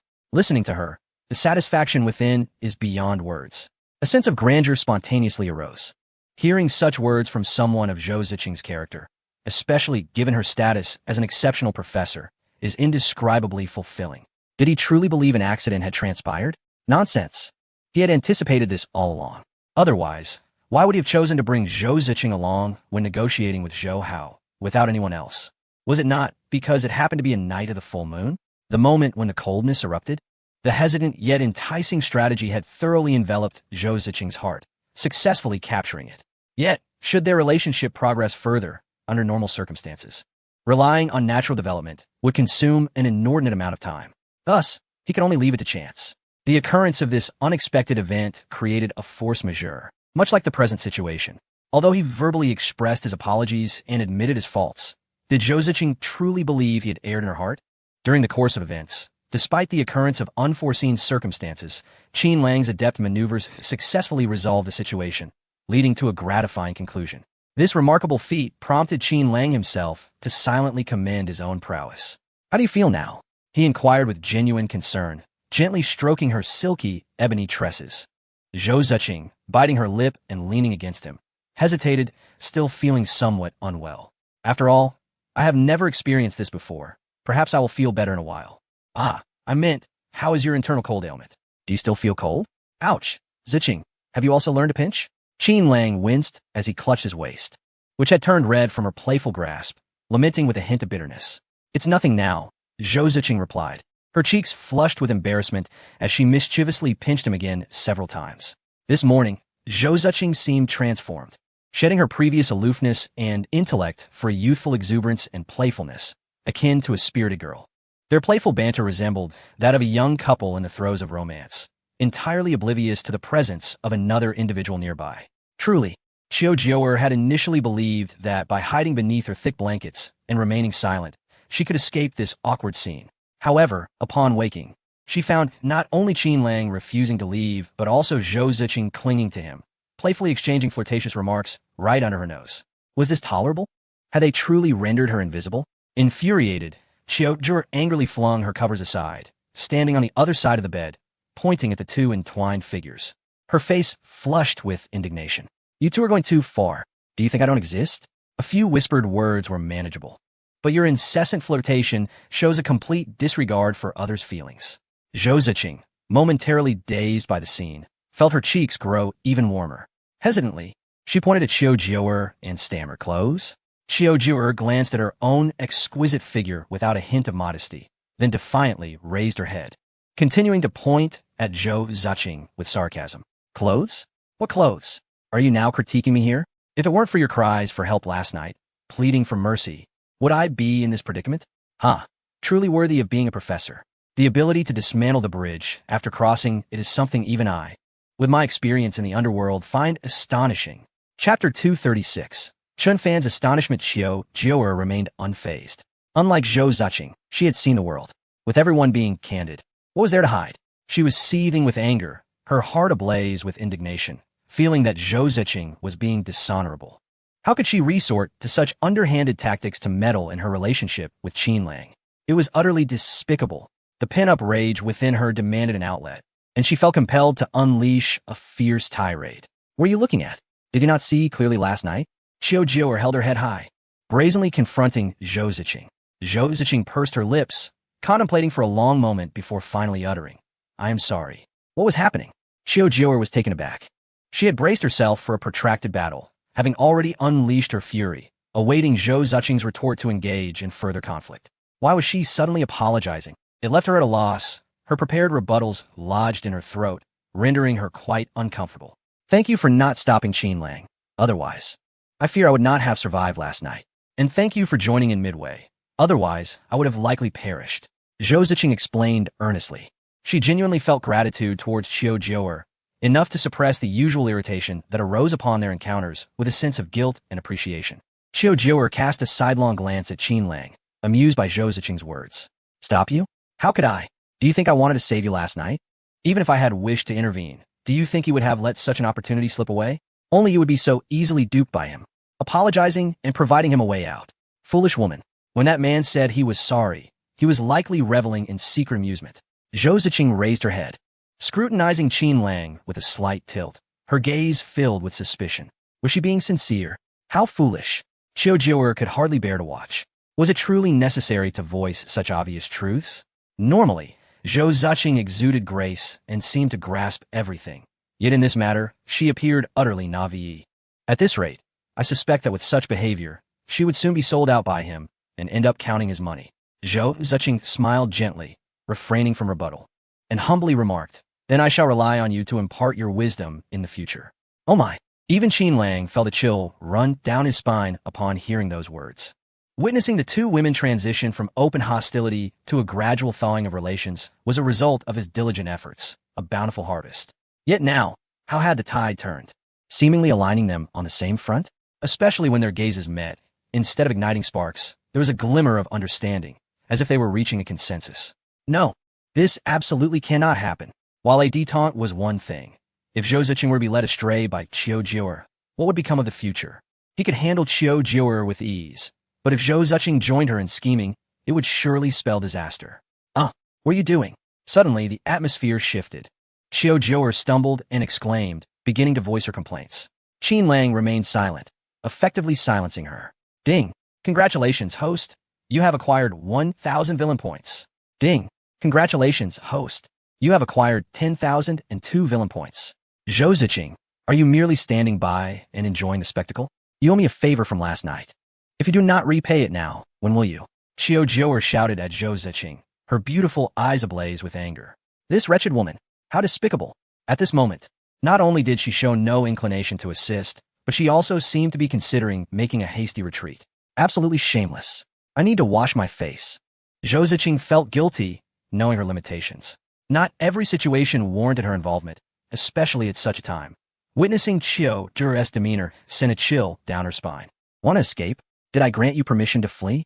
Xiao Jiu'er reached out, seizing Zhou Ziqing's arm, regardless of her willingness, and pulled her close. Don't say I didn't give you a chance. Last night, you were as good as a corpse, and now you are lively and animated. Don't think I'm unaware of your thoughts. I shall facilitate you. Xiao Jiu'er shot Qin Lang a flirtatious glance, seemingly accommodating him. Yet in reality, she was drawing attention to herself. And how could Qin Lang, having received her tacit approval, truly remain indifferent? His aim was precisely this, to sow discord. As he observed Zhou Ziqing being forcibly brought over by Xiao Jiu'er, without hesitation, he began to seize villain points. Ding! Congratulations, host. You have acquired 1,000 villain points. Ding! Congratulations, host. You have acquired 10,002 villain points. Thus, the morning passed silently. On either side of Qin Lang, Xiao Jiu'er and Zhou Ziqing leaned against each other. Zhou Ziqing occasionally glanced up, her eyes reflecting her displeasure towards Xiao Jiu'er. In contrast, Qiu Zhouer relished the situation, feeling immense joy at Zhou Zuqing's discomfort. Qin Lang inhaled a puff of smoke, exhaling swirling tendrils, casting a glance downward and noticing the two women's relationship easing yet still tinged with minor grievances, which filled him with delight. A stunningly beautiful professor? The underground queen? Oomph, little Darl, with a firm grip on the reins. At the Sunshine Orphanage, Su Xiaoxiao carried a basin of warm water, making her way toward a secluded room, her heart heavy with discontent. The caretakers at the orphanage had grown increasingly lazy.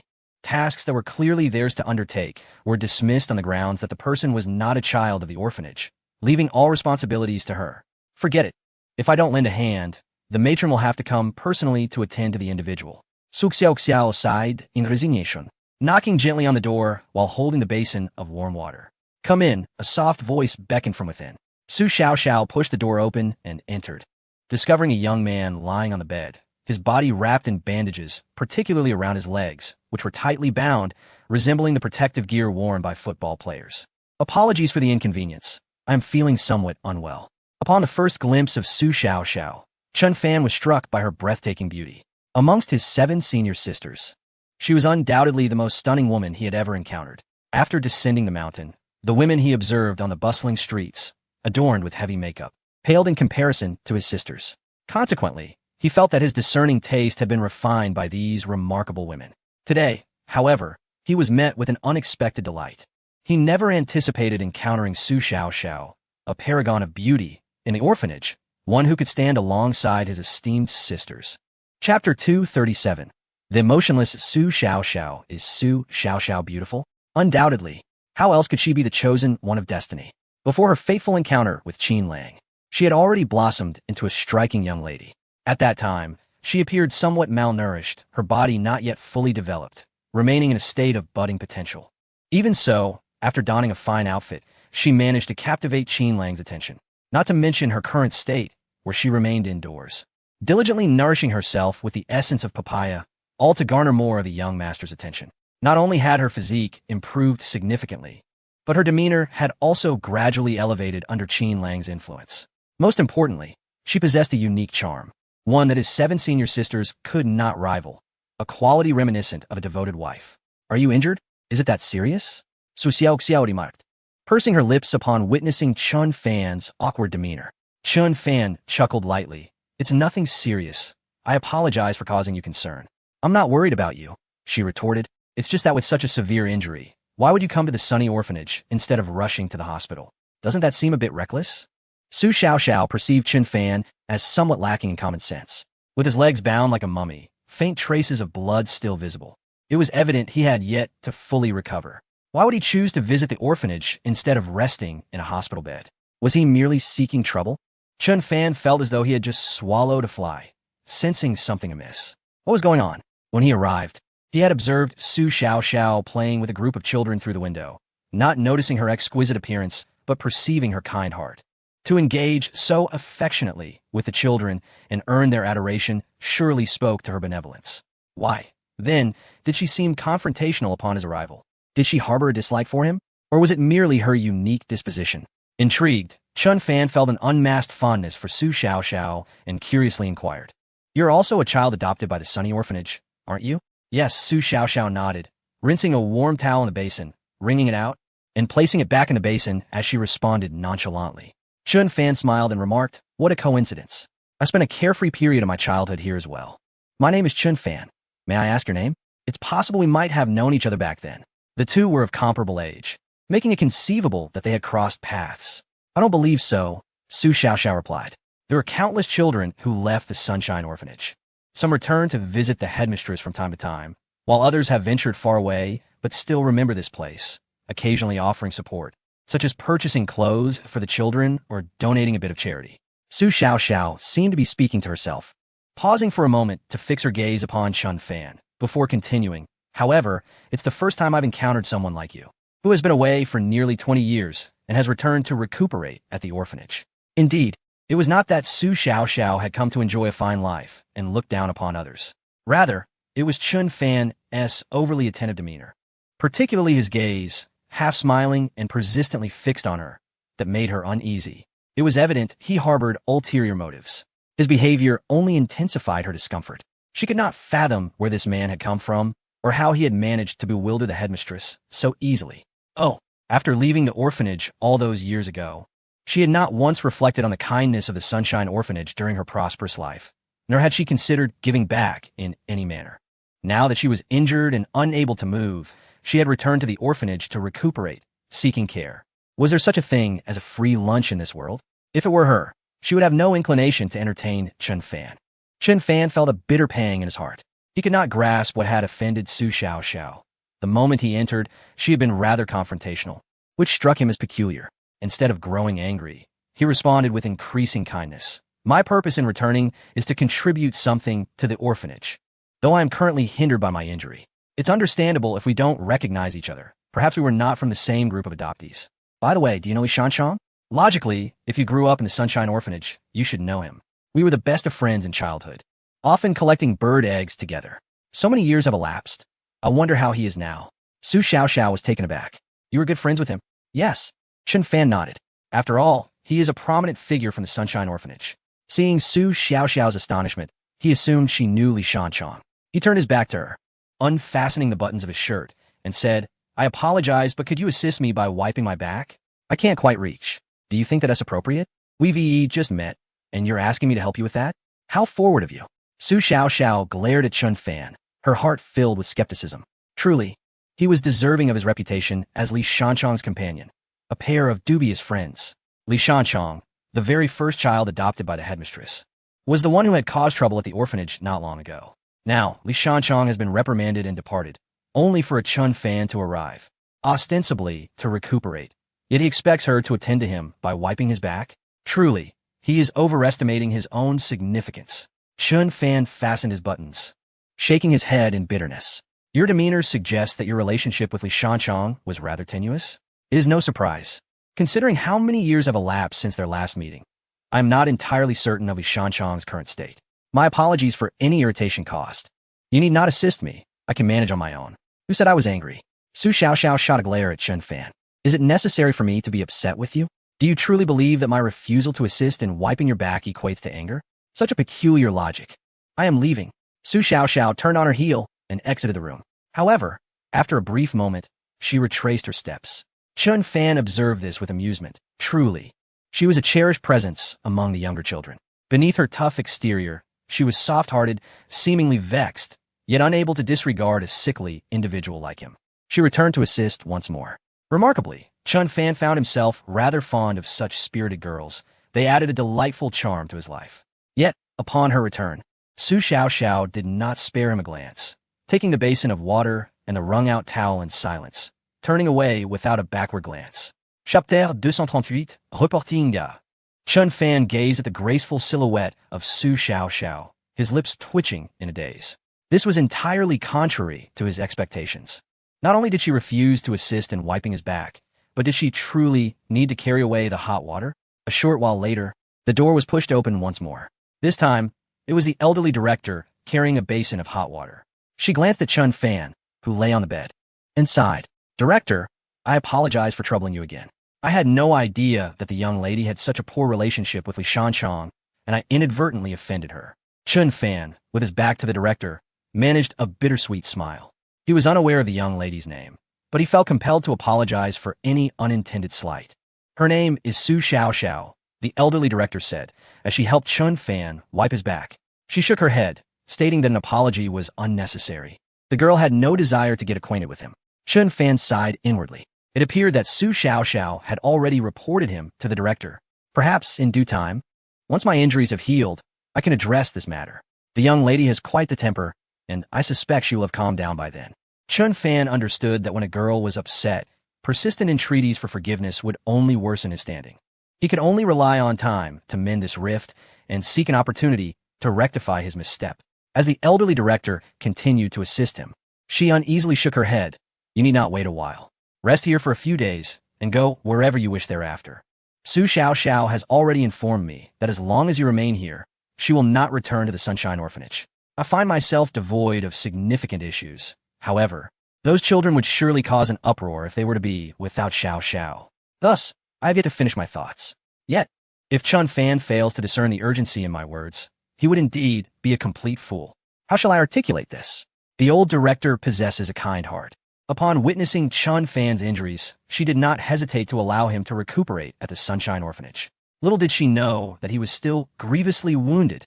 He had the audacity to tease Su Xiao, jesting with her and even requesting her assistance in bathing. Such matters had never crossed the old director's mind. If young Master Qin were to learn of this, it would be disastrous. How could she face him again?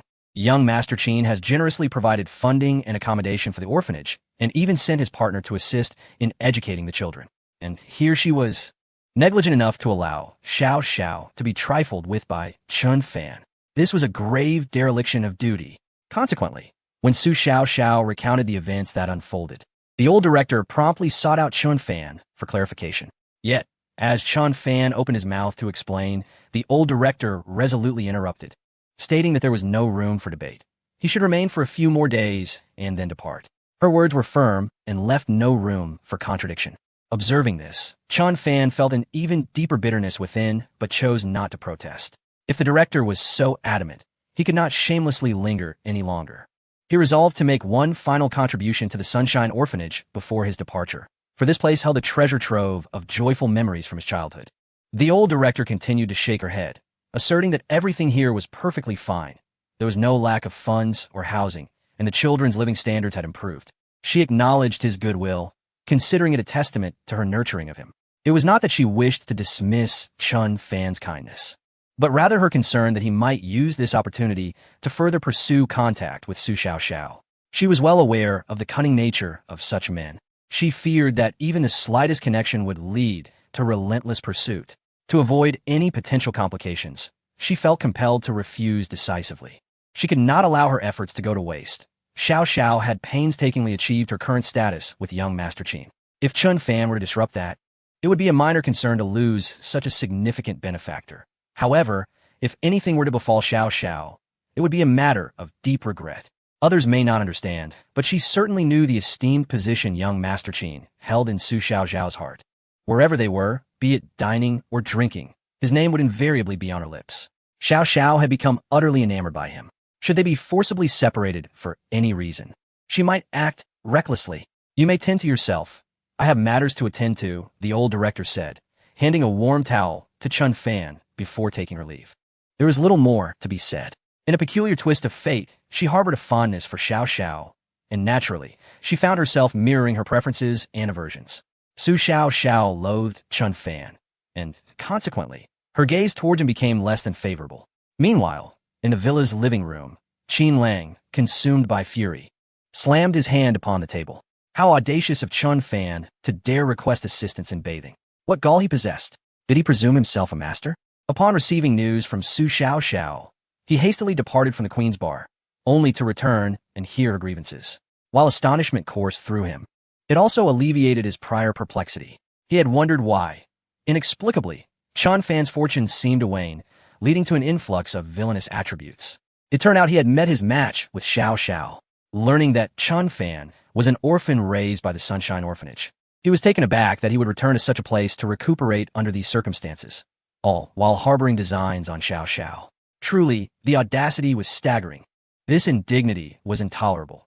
If he sought to take advantage of his woman, he would ensure that Chun Fan's limbs were thoroughly incapacitated. Where is Junzi?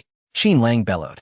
Su Xiao quickly covered his mouth with her hand, shaking her head, feeling both touched and fearful. Touched that the young master would go to such lengths for her, yet fearful that if he confronted Chun Fan, it might lead to trouble, making her culpable. Young master, you need not intervene. That fellow's legs are already broken, wrapped in thick bandages with blood oozing out. It's quite tragic. Both legs are shattered. Recalling the pitiable state in which she had seen Chun Fan, she described it without reservation. Gently caressing Qin Lang's chest, she added softly, moreover, he did not manage to gain any advantage. He asked me to help him bathe, but I would never assist him. Had his legs not been broken, I would have smashed a basin over his head if he dared to overstep. With a furious flailing of her fists, she appeared fierce. Qin Lang observed her with a grimace, questioning whether such a display would truly intimidate anyone. He was well aware of Su Xiao's character. She would never betray him. It was merely a casual comment, with no intention of escalating matters with Chun Fan at that moment. The real spectacle awaited them.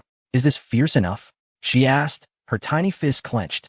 Her delicate nose wrinkled, cheeks puffed in indignation. Qin Lang pinched her nose gently, sighing next time, "It would be best if you refrain from getting angry with others when we are out." Su Xiao, puzzled, tilted her head in confusion. Why? What had initially seemed trivial now appeared more significant in light of her anger. The more she fumed, the more excitement Qin Lang felt. He placed his hand over her heart, as if sharing heartfelt words with her. Chapter 239. Remarkably perceptive Su Xiao. Young master. Su Xiao murmured softly. Her cheeks flushed, leaning against Qin Lang's embrace, her voice barely audible. How should she express it? When Chen Fan had asked her to assist him with bathing, she had firmly declined. If one dares to touch her hand, she would likely explode in anger, ready to hurl a basin at the offender. Yet, in Qin Lang's presence, she was acutely aware that the young master was deliberately taking advantage of the situation. Surprisingly, instead of feeling any repulsion, Su Xiao found herself overwhelmed by an impulse she was too shy to voice. She wanted to inquire how the young master felt about the touch of her hand. As this thought emerged, her cheeks blossomed with a rosy hue reminiscent of a sunset. Ah, it doesn't feel that remarkable.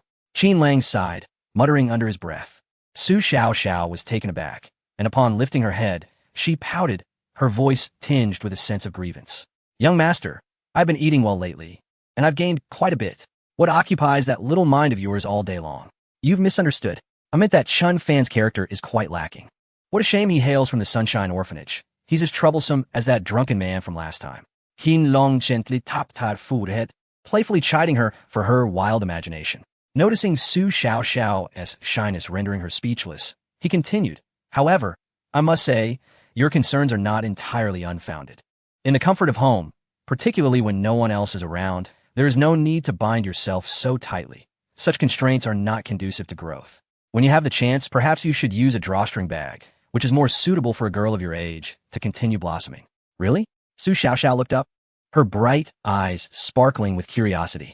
She suspected that the young master simply wished to take advantage of her further, yet she had no proof to substantiate her doubts. It isn't entirely certain. We need to observe the actual situation to confirm.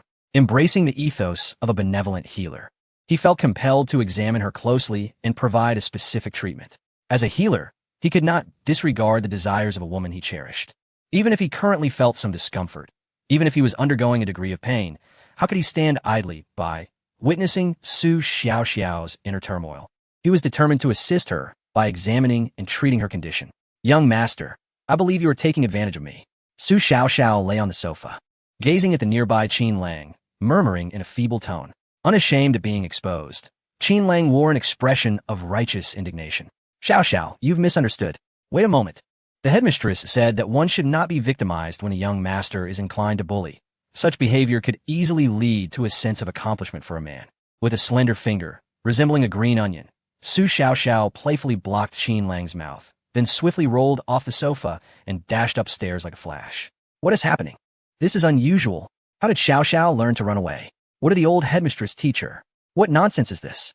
Qin Lang watched as Su Xiao disappeared at the top of the stairs, his lips twitching in dismay, harboring a grudge against the old headmistress. It was one thing for her to be clever, but to teach Xiao such mischief was quite another. However, shortly after, the fleeing Su Xiao returned once more. She continued to recline on the sofa, drawing Qin Lang before her, as if reliving the moment just before her departure. What is this? Qin Lang was taken aback, gazing at Su Xiao, now adorned in a maid's outfit. The black and white attire, less voluminous than he had envisioned, exuded a cinematic flair, while her slender legs were enveloped in sheer white stockings, adding a distinctive allure. Is this also what the headmaster taught? Qin Lang asked earnestly. Su Xiao shook her head, insisting that the headmaster had not instructed her in such matters. She had merely conveyed what she had just mentioned. Then what is this? Qin Lang quirit in confusion. Su Xiao wrapped her arms around his neck and whispered softly, claiming it was her own epiphany. Epiphany? Such a high level of insight. Qin Lang felt a mix of joy and melancholy. One hand resting on his waist, he cleared his throat gently, suggesting they revert to the old routine and count from 1 to 5. Su Xiao nodded in agreement. 1, 2, 3, 4. Qin Lang spent nearly 40 minutes on those 4 numbers, and just as the number 5 was about to escape his lips, Su Xiao hastily covered his mouth. 1, 2, 4, 2, 2, 3, 4, 3, 2, 3, 4, 4, 2, 3, 4. Excellent counting. Let us do it again. Ding. Congratulations, host. You have gained 1,000 Destiny Villain points. Ding. Congratulations, host. You have gained 10,002 Destiny Villain points. Ding. Congratulations, host. You have gained 10,003 Destiny Villain points. Ding. Congratulations, host. You have gained 10,007 Destiny Villain points. As night deepened, the surroundings grew dim. Outside the bedroom window, the silhouette of a large tree in the courtyard swayed gently in the breeze, casting dancing shadows. Qin Lang opened the window, gazing up at the luminous moon suspended in the sky. With each step forward and pause, another autumn had arrived. It had been a significant amount of time since he arrived in this world. During this period, what had he truly accomplished? He wondered how his friends from his previous life were faring, whether they were living well. Sighing, Qin Lang's gaze became vacant and bewildered. He sought to contemplate life, but found himself in indecision. It seemed that in his past existence, he had few friends. Young master. A melancholic and tender voice echoed from within bedroom. Upon hearing this, Qin Lang felt a shiver run down his spine, his legs instinctively wavering. Without hesitation, he exchanged a small pill from the system store that he had never used before, placing it in his mouth and cracking it open. His gaze sharpened once more, subtly infused with a hint of crimson light. Vixen, this is rebellion. Even if there were grievances against Chun Fan, one cannot oppress him like this. He suspected foul play, likely a trap set by the cunning old headmaster, designed to drain his energy so that he could no longer indulge in reckless behavior. In this regard, how could he allow Su Xiaoxiao to succeed? Was it not merely a contest? Let them compete. Qin Lang turned around, his gaze resolute, embodying the spirit of a valiant warrior embarking on a perilous journey, never to return. 2 hours later, Su Xiaoxiao's voice, tinged with a plea for mercy, echoed, 1, 2, 3, 4, 5. Young master, we've reached 5. Chapter 240. The perspectives on love of Mu Yuyin and Lin Yuchu the following day. The sun hung high in the sky. Su Xiaoxiao awakened groggily, feeling as though she had just emerged from a nightmare. The schemes that had just begun to blossom in her mind were ruthlessly extinguished. How could she have contemplated using her own body to deplete the hidden energy reserves of the young master? It was akin to an ant attempting to trip an elephant, leading to her own downfall. Awake? Qin Lang inquired, observing the now conscious Su Xiaoxiao, reaching out to caress her cheek. Startled, she hurriedly nestled into his embrace, resting her head against his chest, murmuring in a tone of feigned innocence, "Young master, I was wrong. I senti that enough. I concede, yield." Were it not for Chun Fan's presence at the Sunshine Orphanage, she would surely have lingered in bed longer. She felt compelled to escape this den of torment, for she harbored a fear. Upon awakening, she often faced a precise and harsh reckoning. "All right, let us not stir trouble. Let us just rest for a bit," Qin Lang said, a smile of indulgence playing at his lips as he watched Su Xiaoxiao, who sought to please him but found herself ensnared instead. Meanwhile, at the Jiangnan One Villa area, Lin Yuchu lounged with her long legs crossed, munching on sunflower seeds while watching television. Occasionally, she cast a glance at Mu Yuyan, who was busily working in the kitchen, complaining, "Yin, must you be so serious? I've come all the way to visit you, and yet you're stuck in the kitchen instead of keeping me company?" Mu Yuyan, holding a bag brimming with vegetable scraps, disposed of it in the outdoor trash bin. Upon returning, she shot an exasperated eye roll at Lin Yuchu, retorting, "Did I invite you over? And how on earth would you know that I'm not working today?" "Not working? Is that truly the case? The stunning CEO of Mu Ruin International is taking a day off today? Didn't I just see you place the office notebook upstairs?" Lin Yuchu smirked mischievously. "When can't one mooch a meal? The key point is, your unexpected busyness today raises questions. Even if you brought the office computer home, why are you fussing around in the kitchen?" Upon reflection, the implications became clear. She was Lin Yuchu, after all. She had long deciphered her CEO friend's intentions.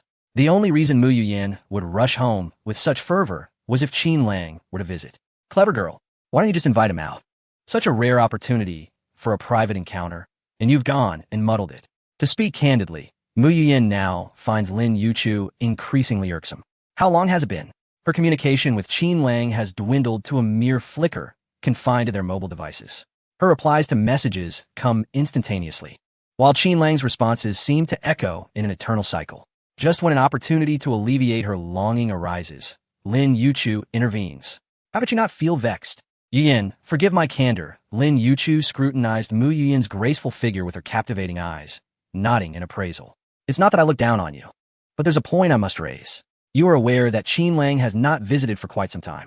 Why the sudden urge to meet you here? Why? Mu Yin was taken aback by the question. Lin Yuchu rolled her eyes. What other reason could there be? Naturally, he misses the company of a woman. I'm not here to disrupt your little world. Rather, I've come to share the burden of your troubles. I fear you might struggle under the relentless onslaught of his affections. Silence. You speak nonsense. Mu Yin retorted, feeling a flush of embarrassment. It was one thing to know, but quite another to have it articulated. Moreover, who said she couldn't handle it alone? How could she know without attempting? Look at you.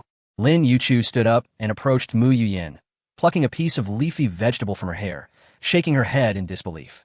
If your domestic habits were to be revealed, it would surely astound the legion of admirers at your company. Is it truly necessary? While romance is delightful, your current demeanor strikes me as rather submissive. Can't you delegate chores like laundry and cooking to a maid? Must you insist on doing it all yourself? Look at your lovely hands, adorned with remnants of vegetables.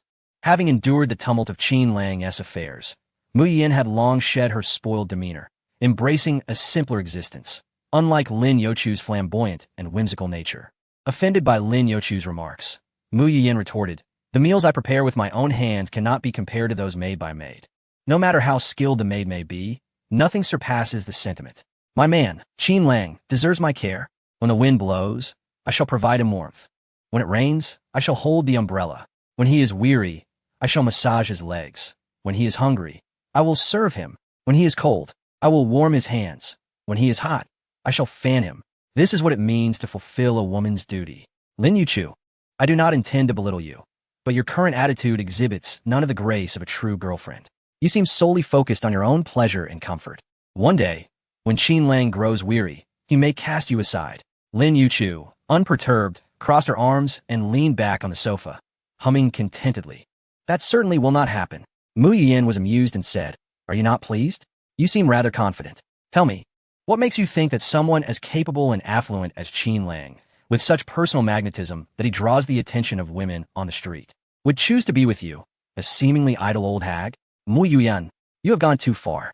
We agreed long ago to refrain from personal attacks. What do you mean by old hag? I am youthful in appearance. If it weren't for my looks, enhanced by certain attributes, do you believe you could compete with the Bai sisters? Lin Yuchu huffed, and why should I be cast aside? You have your own marital path, but I am not bound by such conventions. Haven't you heard that a wife is not as desirable as a concubine, and a concubine is not as desirable as a secret lover? I possess numerous strategies. You truly underestimate me, thinking I am indifferent to the world. Oh, the Navet of Mu Yuyan. She likely remains oblivious to the fact that when Qin Lang visited last time, he even fed her soup. Of course, Mu Yuyan would never speak candidly about such matters. Some little tricks must be kept under wraps. Best friends are one thing, but Mu Yuyan already has her own matrimonial principles. What if Lin Yuchu learns her subtle ways? If Qin Lang were to be ensnared by that little vixen, where would she turn to lament her misfortune? I can't be bothered to discuss this further. It's pointless. Mu Yin arched an eyebrow, twisting her slender waist, and made her way to the kitchen. However, the anticipated scene of Qin Lang arriving for dinner never materialized. The dishes had been reheated 3 or 4 times, and it was nearly 9 o'clock. Qin Lang still had not arrived, leaving Mu Yin and Lin Yuchu languishing on the sofa, exchanging frustrated glances as they awaited his arrival. The food is cold. I'll reheat it again. Mu Yin glanced at her watch, attempting to rise, but was pulled back down by Lin Yuchu. What is the point? Why wait any longer? At this hour, he must be occupied with some vixen, and we've wasted so much time. It infuriates me. Didn't you say you were going to take charge? The stock market is about to open. Shouldn't you be preparing? Lin Yuchu urged. We can't let Qin Lang's absence derail our plans. Lin Yuchu, always resourceful in life, knew that one day she would need to manage the family business. Whether by necessity or choice, she had accumulated considerable knowledge, particularly in the strategic aspects of the stock market. Acknowledging her limitations compared to Mu Yuyan, a business prodigy with both academic prowess and practical application, she thought that observing and learning would still be beneficial. Glancing at the time, Mu Yuyan clenched her teeth, ultimately gazing out at the empty doorway with a sigh, and then ascended the stairs alongside Lin Yuchu. Originally, I had planned to work late at the office today. Anticipating Qin Lang's arrival, I hastily instructed someone to bring back the office computer and supplies without a second thought. However, after waiting for such a prolonged period, it all amounted to nothing. It is impossible not to feel disheartened. Sitting in the study's armchair, Mu Yuyin, with a serious demeanor, cradled her face in her hands and rubbed her cheeks vigorously. She opened the preset computer interface, revealing a dense array of curved graphs and an abundance of English letters. This was the external network, accessible only through specific companies. Here, one could operate more efficiently and communicate needs without any barriers or delays. As the clock struck 9:30, Mu Yuyin injected her 300 million yuan into the stocks she had carefully selected. To mitigate risks, she had already chosen 5 stocks based on insights from various news channels, all recommended and endorsed by experts. By diversifying her substantial capital, she aimed to minimize potential losses, though this might also reduce the profit margins. Nonetheless, it was a double-edged sword that helped avert the risk of a market crash. Mu Yuyin's beautiful eyes fixated on the computer screen as she scrutinized the trends. Seconds ticked by. What nonsense experts are these? This stock is plummeting. It's falling so low that it seems unrecognizable. How can this be? Lin Yuchu exclaimed in disbelief, staring at one of the stocks glowing in red. She couldn't help but curse. This particular stock was heavily invested by Mu Yuyin, her most favored choice, with 5 times the leverage. It had dropped by 18%, multiplied by 5, equating to a staggering 80%. In mere moments, 80 million of her capital had evaporated. Oh no, another one is turning red. Yuyin, where on earth did you get this insider information? Are we being set up for a slaughter? Are you trading stocks or gambling? Why is everything turning red consecutively? When you don't buy, it's all vibrant, but the moment you invest, it plummets. Lin Yuchu watched as Mu Yuyin's stocks transitioned from 1 to 5 in the red, her account balance plummeting alarmingly. Even if Mu Yuyin decided to withdraw now, it would mean incurring significant losses. With an initial capital of 300 million, a single rotation, coupled with Mu Yuyin's desire to hold on a bit longer, led her to miss the optimal selling opportunity, leaving her finances in dire straits. She was down to less than 40 million. Inside, Mu Yuyin felt a whirlwind of anxiety. She had rehearsed for tonight's trading for an extended period. She was acutely aware that the stock market could yield both profits and losses, and she had prepared herself for the possibility of a financial setback. Yet, she never anticipated such a catastrophic loss. Clenching her teeth, Mu Yuyin refused to surrender. With the remaining funds in her account, she continued to navigate the stock market. As time progressed, Lin Yuchu, initially vocal in her astonishment, gradually fell silent. What on earth is happening? Just then, a voice broke the silence. As Qin Lang pushed the door open, he was momentarily taken aback by the sight of the 2 women seated before their computers. Though he had arrived a tad late, it seemed unnecessary to act as if he had seen nothing. What captivating film could possibly warrant such intense focus? Was this a night of reunion, or a session of earnest learning? Such seriousness. Were they perhaps delving into stock trading? Upon noticing Qin Lang, Lin Yuchu did not rush to greet him. Instead, she pouted in disappointment, her spirits evidently low. In less than 2 hours, she had suffered significant losses.